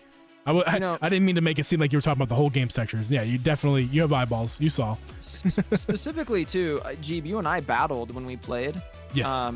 Specifically to, I think to kind of talk about this 1.1.0 patch. Unfortunately, so I after I got home from my day job today, we set up for this podcast. I actually haven't had any time to dig in the 1.0. I can't talk. The new patch. Yes. Well, the new patch just came out 30 minutes before we went live. It did. Yeah. So I really haven't had any time to dig into it. So I don't really know the details of it other than what they've shared publicly. But it would seem to me that this patch is focused specifically on their core audience right now. So people like me who are really into competitive, they're fixing the game for people who play a lot of post game and those kinds of things. And then I think we can expect that slowly but surely that we're going to see performance improvements in the future based on that statement. And like I said in the pod to Chrissy and anyone else that's listening, months before the games launched on Pokemon Scarlet Violet, the official website, they did say that these games will receive many updates, I think was their exact wording. So there are many future updates planned for these games. And that's funny. And that's funny, Tyson. I want to stop you there because it's funny because today we had, or was it yesterday? We had an announcement for Sonic Frontiers, which we weren't. I did not get to on the episode. I figured we'd have too much to talk about Pokemon wise anyway, but it is in the description. We had heard news either yesterday or today that Frontiers is getting lots of big update, free updates, including the biggest of them all, which is going to be in 2023. We're going to get new playable characters of Frontiers, and the first thing people were saying was, "Oh my God, Pokemon should be even more ashamed of themselves. Like, look, they can't even get the performance right, and Sonic Frontiers is putting out extra content." And here you are saying that even before the game was ever released, Pokemon Company said they're going to update the game a lot. They did acknowge this. I'm sorry, 1 second, Tyson. Now, is that to say that we're gonna get like Ash Ketchum DLC in Pokemon and crazy? Like, we're not gonna get anything like that. Obviously, the Sonic Frontiers DLC is top notch, and it's. So here's the thing. Here's the thing about DLC. We know there's DLC coming for Scarlet Violet because we got DLC for Sword and Shield, and there is an area to the top right of the map that is very clearly DLC. And what is that? Had any. It's the top right. If you look at the top right portion of the map, there's a section that's lined. It's lines. It looks different from the rest of it. So all you have to do is get into the map. Yeah. So it's very obviously DLC. And then the other thing that leads to DLC, aside from leaks, because I am someone that has paid attention to the leaks, the game is profuse about hinting at DLC. So if it doesn't matter which version you've played. If you go to the Mesa Goza, whichever your school is, you can go to the school and you can read the Scarlet or the Violet book. In the Scarlet and the Violet book, there are 3 specific hints for DLC in the Scarlet Violet book alone. And we know from leaks that, if you're skeptical that they weren't hinting about it in the game, reliable sources of leaks have actually confirmed that is DLC hints. But if you look at it and you read it, for somebody that really gets into the lore of Pokemon, if you read that, like me, I know that means there's DLC. I don't need leaks to know that. So I would encourage everybody, if you've played the game, go to the school in whatever version you're in and look for the Scarlet or Violet book. It's on one of the bookshelves in the game, and read through it, because there's a lot of lore there, and it does hint at what's coming. And honestly, like, you should not be worried. Especially when compared to like a game like Sonic. Like, Sonic's not my thing, but like there is a reason to look forward to a Pokemon DLC, more Pokemon to battle with, all that stuff. Like, it changes the meta when they introduce, like, it throws the whole balance off, even just throwing like one Pokemon with specific typing into the meta. So it's big. It's a big deal with a lot of longevity. So that's why DLC is big. But yeah, go check that out in the school. Because there's hints, big ones. I have something to admit. I haven't done a single thing with picnics. I haven't done a single thing with the school. I haven't done a single thing with like Pokemon friendship stuff. I've not done any of that. Not a single thing. No, not a class was taken. Not a picnic was had. Nothing. So you do get certain rewards. I'm sure you know this. I don't. I don't know anything about it. I knew this just because I'm familiar with how Game Freak does, right? But I knew that there would be some kind of reward for passing all the classes. The thing that I'll say is a lot of that stuff is really tedious and it's a lot of reading and a lot of dialogue. Exactly why I didn't do it. School classes. But what I will say is there's a lot of good lore in one of the characters' classes. Specifically, it's the history class. I would recommend that everybody does that. There's a lot of good lore in that one, and that's actually how you unlock some of the missions to get 4 of the legendaries in the game. So if you, I'm going to do it. I'm just admitting that I'm going to finish the game first, and then I'll go back to school. Oh yeah, don't do it during the playthrough for sure. Okay, good. I'm glad I didn't. Yeah. Okay. No, you don't. No, and I did just because I wanted to do it incrementally so that I wasn't doing it all at once, because it's a big pill to swallow if you do it all at once, like post game when you've beaten the story. So I did it, off and on throughout my playthrough. But the other thing too is I forgot. I lost my train of thought. But there's a lot there, man. There's a lot of content in this game. Oh god, yeah. I think Shibby on Twitter made a big joke, and I actually didn't get it. It was hilarious.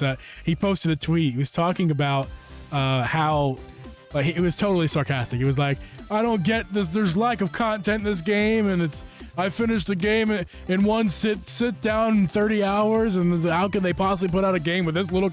He was just joking about the game. It's funny because I thought he was being serious. It was a little too dry for me. I didn't get it. That's what he's a master of comedy, dude. Yeah, he is. He's funny, dude. That's what I'm saying. That was fun. It was really funny when I figured it out.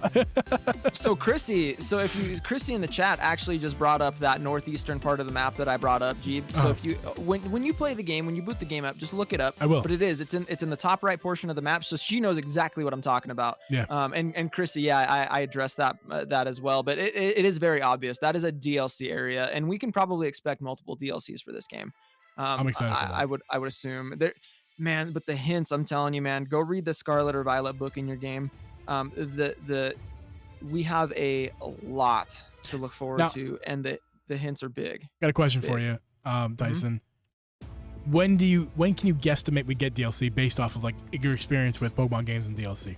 So I'm gonna base it off of Sword and Shield, and if I remember correctly, I don't have exact dates. I'm sure somebody will correct me, but we got an announcement for DLC for Sword and Shield, I believe the January or February after launch. It wasn't long after Sword and Shield launched that we got a DLC announcement. And then they launched the DLC in 2 parts. So you paid one price and you got 2 parts. One was launched, I think, in May after the announcement. And how much? It was $30 and you got 2 DLCs. Did you get it for both games? Or did you pay $60 for DLC for 2 games? I had to pay $60, so it's not one Nintendo, DLC for both games. Why? Yeah. But see, I'm a Pokemon stan, man. It's fine. It's fine. That's a bit of a that's something that I do not appreciate as a consumer. It's like, listen, we all know why you're putting 2 games out. It's not for any other reason besides the cash. You could easily put all that content in one game, or at least make both games available for the same for $60. But then charge $30, not $20, and say, well, if you bought the double pack, you still got to buy both DLCs. So there's another $60. Yeah. So we're getting a total of $200 plus tax, or $200 including tax, all for a Pokemon game and DLC. I am kind of wondering if they're going to do something different when it comes to the pricing. They should, or maybe do something similar. Because Nintendo themselves has gotten out in front of this performance issue. And one thing I will say about Nintendo. I said a thought. Go ahead. One thing that I will say about Nintendo in recent history is that they do a pretty decent job of appeasing fans when they know that they've kind of screwed up. For the most part, like, of course, they're not perfect, but I wonder if the reception to Scarlet and Violet might lead to them maybe knocking the price down, or maybe they've already thought of this beforehand, and this is all speculation, of course, but I do, and they know the type of reception that they got with the Sword and Shield DLC. That was a big complaint with people. I gotta pay $30 2 times if I have 2 copies of the game, and yeah, you do. So, and they know, they're aware of all that stuff. So maybe considering the reception that Scarlet Violet got, the fact that they got out in front of it like they did, maybe they do something where you pay $30 and you get DLC if you've got both copies of the game, right? So I don't know, but here's what I think is more likely, actually, Tyson. If we're going to do anything like that, be generous. Two things they could do. One, it's a buy one, buy one. Well, yeah, number one is Switch Online. The number one option they could do is give it to Nintendo to give to Switch Online, which is possible. Honestly, it's possible. And they could put a statement out like, we understand, we heard you, we understand the complaints, and to apologize or whatever they want to word, however they want to word it. It is possible. It's on Nintendo Switch Online, which they're still gonna get money from. It's not like they're giving it for free, but it's obviously not what they would be getting. As a full game on its own. That DLC for 2 games costs more than Nintendo Switch Online for an entire year. Yeah. So it would be very generous of them to do that in terms of they probably wouldn't have done that normally. Well, generous. Number one, generous for the fans that already have the game, right? That have a little bit of a bitter taste. There's nothing wrong with generosity. I know businesses are businesses, and I'm the first one to tell you that businesses don't care about people, especially big ones. I'm the first one to tell you that. However, it doesn't kill. There's still people involved there, and it doesn't. Sometimes people are generous.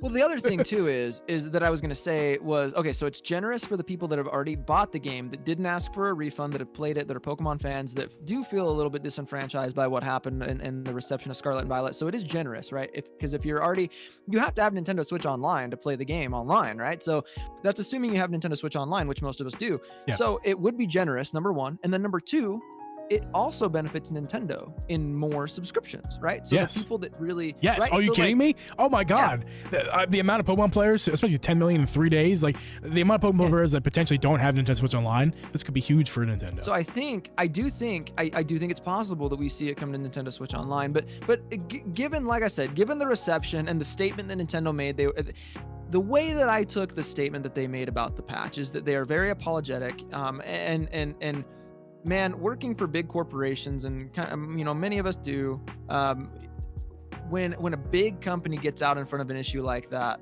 and makes a public statement like that, heads are rolling behind closed doors. Like people are getting scolded.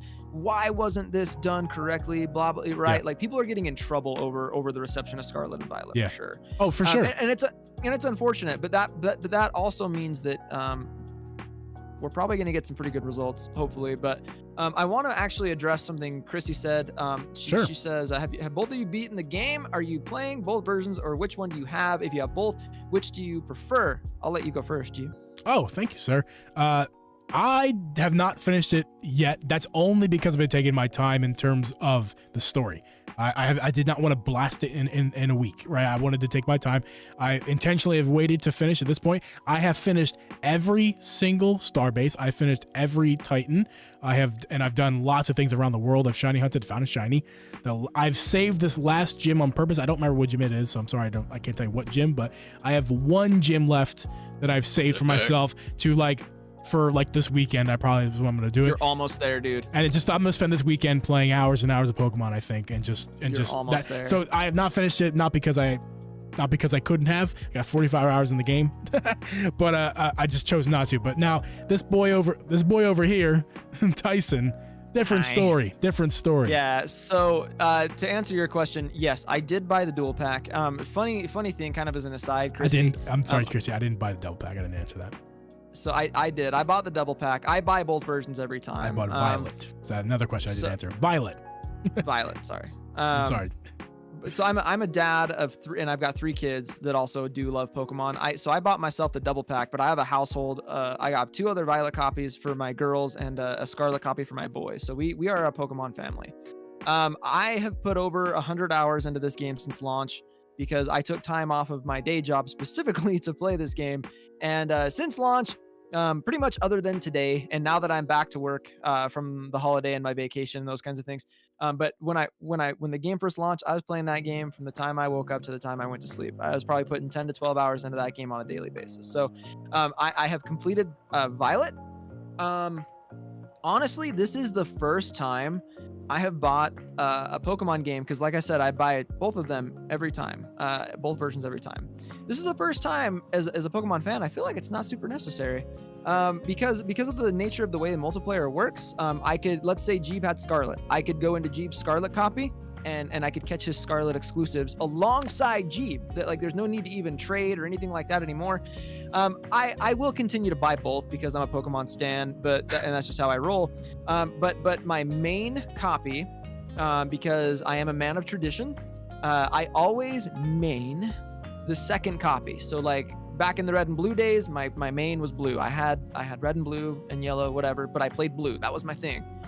So you know, Shield was my main, and so going with tradition, whether I like the legendary or not, I always pick the second one. So the one that I have played and beaten is Violet, and I am waiting to play Scarlet until kind of I've gotten bored with Violet and need to kind of re-experience that story again.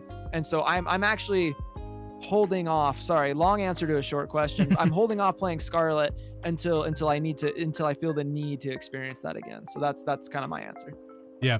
And Chrissy, normally I'm a guy, if you can see my shelf, I do have quite a few. I'm not, you know, rich and I don't have every game, but I do buy quite a few Switch games, physically especially.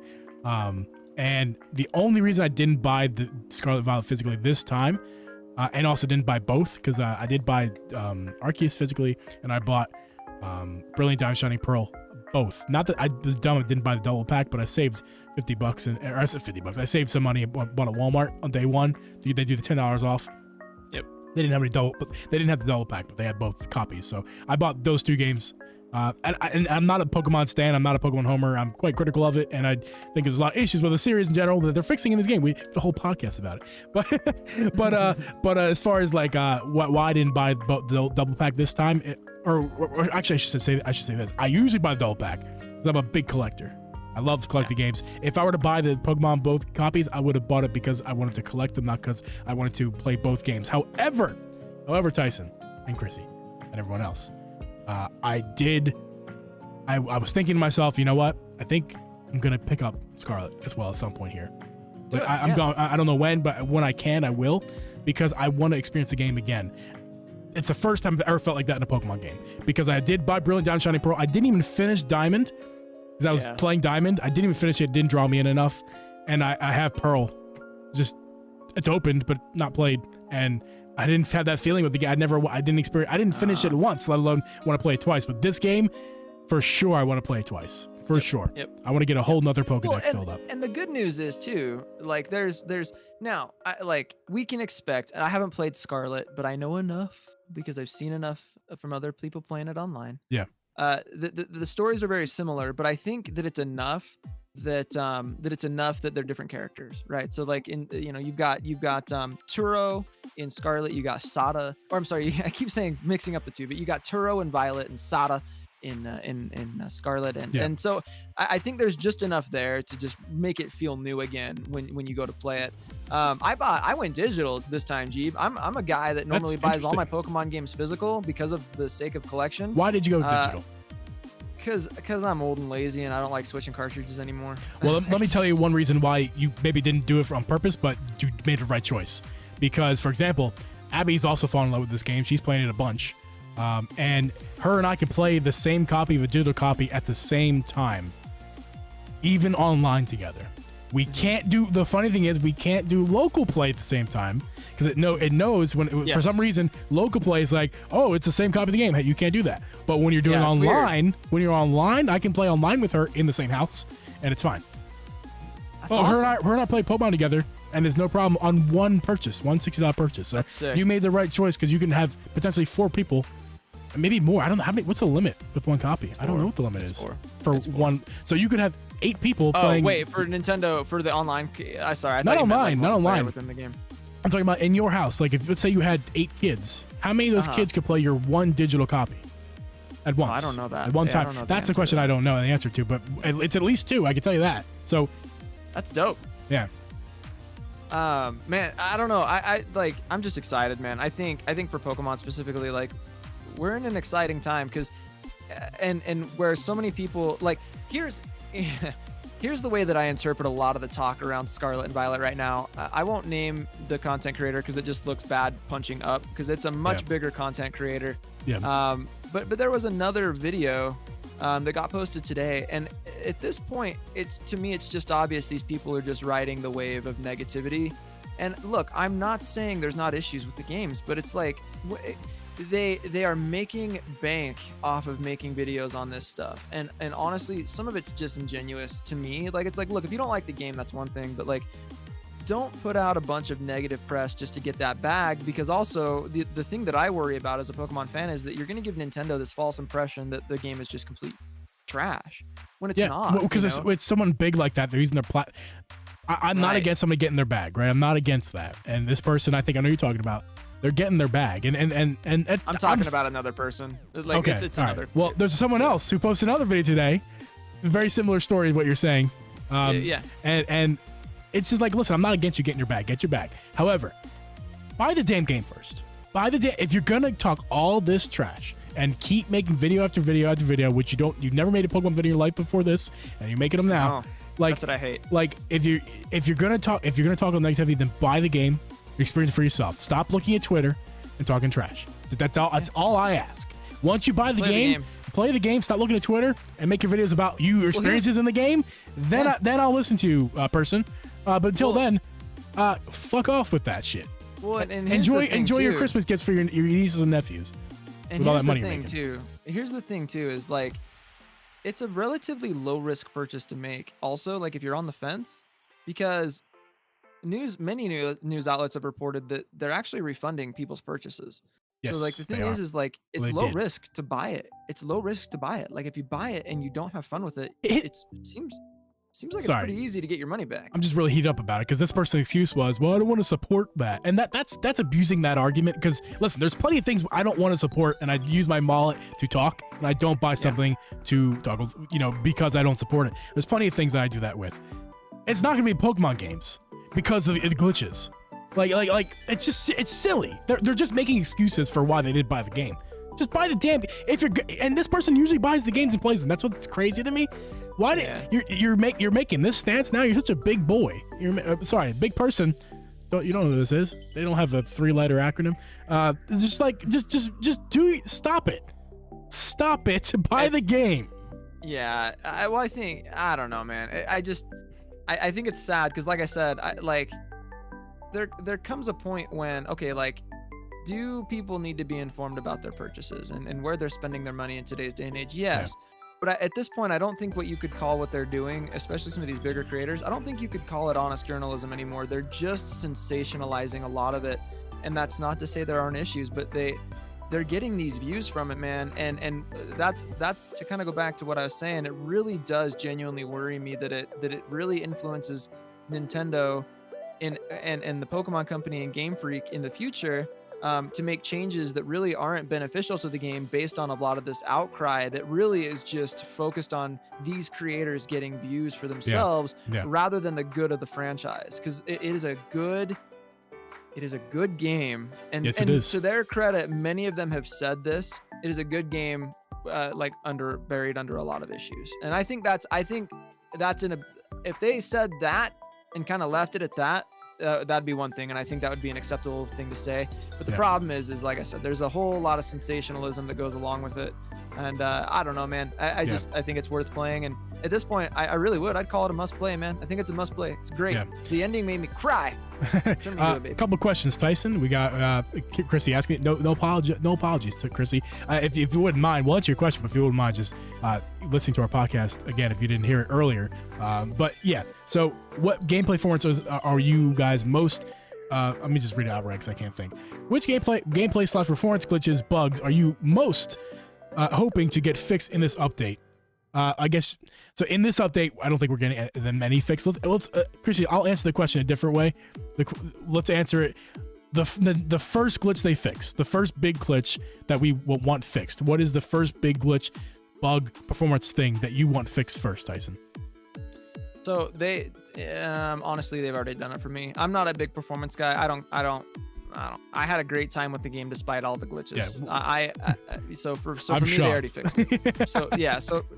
But for me, they already fixed it, and it's still valid too because I play the game. I will play this game to death. I've already put 100 hours into this game in 2 weeks or whatever since launch, and so for me, that's a good indicator that I'm gonna have well over 1,000 hours into this game by the time it's all said and done. I wouldn't be surprised. So, but my point is for me, what keeps me playing Pokemon is the robust battle system, and online competitive play. Yeah. And so that's what I get into. And as long as they keep, if there's any future issues that they find with bugs and stuff, that would be my thing. But it seems to be the really big glaring one that took place within Battle Stadium and the RNG issues. They've already fixed it. So I'm pretty satisfied. I had a great time playing through the story, and now I'm having a fun time playing through the post game. I'm a satisfied Pokemon player. Yeah, for sure, man. Good for you. For me, no. The first thing that I want fixed, first of many, is the frame rate. I think that is the biggest thing. The glitches and bugs, if anything, I think they're funny. I think I laugh at it. I think they're hilarious when they happen. I could give Wiglet one, dude. The Wiglet one is I mean, that's not a glitch. That's just the Pokemon can be inside of you. I don't think that's a glitch. It's still like inside you. No, but is the frame rate. Like, just I need a steady frame rate, even if it's a steady 25. Like, I can't deal with this running at 28 frames per second when it's at its best and at 12 when it's worst. I can't stand pressing the right stick and moving my camera, and it's already slow to begin with. That right stick is one of the first thing I noticed about the game is how slow the right stick is, but then it gets twice as slow because the game starts chugging, and it's like now I'm going at like it's like essentially like 8 frames a second while you're panning the camera with your right stick. That is number one for me. Number one, give me the steady frame rate. I can deal with a lot of things. That's what I can't deal with. That's got to be ironed out real fast. And I think it will be, because I think it is performance, yes, but I think it's actually a bug in the game. Like, I heard about the memory leak thing, which I'm not knowledgeable about. However, to my understanding, that's a bug in the game. If they fix a memory leak, that's going to make the game perform better, period. So it's a bug and a performance issue. Just the frame rate. Just fix the frame rate. That's the number one thing for me. Wall Ball, poop on it now, but talk about how you've been a fan all along when it finally gets fixed. Cough, Cyberpunk, cough. My buddy Wall Ball, he's a Cyberpunk fan. He understands. He's probably in a very similar shoes as you, Tyson, specifically, because he's a big Cyberpunk fan. Like, you're a big Pokemon fan, and your favorite game's getting shit on because of various issues. You guys probably feel a very similar way. But I understand it. Like, I empathize with it. It just, they're not issues that matter to me, because I just want to battle the Pokemans. Like, for some of you guys that are new to not only this channel, but really me, like, I was doing Fight Night Fridays for a little while every Friday on my channel. Yeah, I'm a big battler, man. It's fun. Like, and so I, like, that's, dude. I know you don't stream right now, but if you did play Pokemon, how when back in the day, you back in the day on Twitch especially, I would hop in your streams, and I'm only interested in talking to you. I didn't give 2 shits about the game. That would all change now. That would all change now. I'd be playing with you. Yeah. Well, I think that's what's fun, and the other thing too is people, I haven't seen a whole ton of people. Okay, so like I said, the last couple weeks, man, I've been in another world. Yeah. Just playing this game. I have not existed in the real world. So I haven't really paid attention to anyone else's content, because I've just been really enjoying these games. But one of the things that's really cool about Scarlet and Violet from a content creator's perspective is there's so much potential for stuff that you can do with your audience, man. You can pull people in, you can shiny hunt literally together, and like you could steal the shiny from the streamer, like all kinds of cool stuff, man. Like, so I plan on playing my Pokemon a lot on Twitch going forward in the future. I think it's really cool, man. And I don't know. So like, I don't know what the future holds for me in streaming and content creation necessarily. I'm kind of in a wait and see state, because I just want to play this game, man, and soak it up. All good. Making content about Pokemon for me, sorry, not to get into a tangent, but it almost kind of ruins the game for me. I just want to enjoy it and play it like everybody else, Yeah, for sure. That's why I want to finish the game before I stream it again. I just want to finish the game, because I shiny hunted the other night and I had fun. But I realized that in that moment, I'm like, I really need to just finish this game before I do this again. What did you get when you said you got a shiny? I got a shiny, not on stream. I didn't get one on Twitch, but I got one off stream. I found a Deerling. Oh, sick! Which one? Do you know which one? Which one? It is it's got a pink flower. I forget. It's spring. I think it's spring. I think that one's the summer. Spring is green, I think. I forget, but that's another cool shiny with multiple forms. That's really cool, man. That's sick. You guys are finding cool shinies over there. It was a cool shiny. By the way, Abby, she thought she did not find a shiny. Oh, she just found an alternate color. She thought it was. I've done that multiple times, but she was like, oh, no, it wasn't shiny. Factor Race just I'm so keen to finish the game and the Nuzlocke. So damn pumped for the post game, seeing some of the mons. Yeah, man, I feel the same way. I'm sure Tyson does too. Well, you're finished. Yeah. You felt the same way. Absolutely. Frame rate and the rendering of Pokemon bothers me when I'm dashing through the area. Yep. Pokemon inside. I can agree with that. The Pokemon inside me so forced in the battle. Yes. That I can agree with that. I can live with all of them, including that one, but the frame rate I could not live with. I'm living with it currently, and I'm unhappy. I would very much like that to be fixed so I can be happy. So Chrissy got a shiny Sneasel. That's dope. Congrats. Yeah, awesome. Do you guys want to hear some of the shinies that I've got? Yeah. Rattle them What's give me the number of the total shinies? I think I've got nine shinies so far. I've done a little hunting for some of the, I've done some intentional hunting. And so that gets into the conversation. You were saying that you hadn't done any sandwiches or anything. Yes. Sandwiches are very big.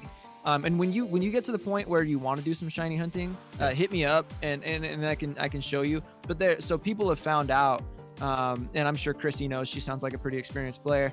The people have found out like the hack, to like make the perfect sandwiches to get you the perfect odds to get the shinies, right? So I don't even have the shiny charm in the game, and I've hunted specific shinies. So I've got some of the Paradox Pokemon. I've got like 3 or 4 of them. Damn, bro, I'm so pumped. So anyway, it's just fun. It's good though. But yeah, when you get to that point, man, you're in that post game. Hit me up. Maybe we can do some shiny hunting together. For sure, I can. It's gonna be this weekend, I imagine, when I finish the game. More likely, like tomorrow night is when I actually finish, because I only have one gym. And I would encourage you. So obviously I'm pumped to see you stream and make Pokemon content or whatever, but I would encourage you to definitely don't stream your end game, dude. I won't. Like you need to experience it. It's good. I believe you, and I'm excited. Ladies and gentlemen, what a fun episode this has been. The episode ended a while ago. This was just the post show. The after show, as we call it. After show! One more time for those of you who didn't realize, this is not Drip Media. This is Tyson W. I put his link. His link's down below. It's in the chat. He's an awesome friend for filling in for Drip, who's out this week. But Drip will be back in next week. We hope so. We'll keep you updated as far as whether he's going to be back or not. We'll have an episode regardless. Maybe Chelsea comes back next week. I don't know. Like more Pokemon. And again, this is a Nintendo podcast. We had a lot of new faces tonight. So this is a Nintendo podcast, not a Pokemon podcast. But we talk about all the things that are relevant to Nintendo. And right now it's Pokemon. So if you like content like this, we have a shit ton. Some with Tyson even. Tyson joined us in the past. We have a shit ton of content on our YouTube channel. We have a shit ton of content on our podcast app, or any of the podcast apps of your choice. Spotify, Apple, Google, all that good stuff. We're on it.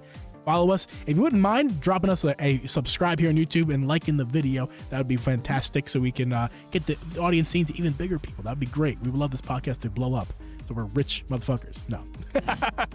Not gonna have it ever. But no, just because we like sharing the love with Nintendo and everything. That's so fun. You can find this man on youtube.com/Tyson, the Tyson W. You can find me, youtube.com/@Uncle Geeb, or youtube.com/Uncle Geeb Productions. And on Twitch, find me on Twitch. I stream weekly over there. And YouTube, I post content daily. And this man doesn't do that, but he's a better YouTuber than I. But yeah, follow his stuff. He does a little Pokemon stuff on his channel right now. He's got some hardware stuff too. That's pretty dope. Yes. I just reviewed the split pad compact for you guys. That's my last video. I did that a month ago. I'm looking at the picture. Is that the Pokemon version? Split pad? There's a Legends Arceus one. Yeah. So I didn't get the split pad compact in a Pokemon version. Right, I was looking at the Arc. Yep.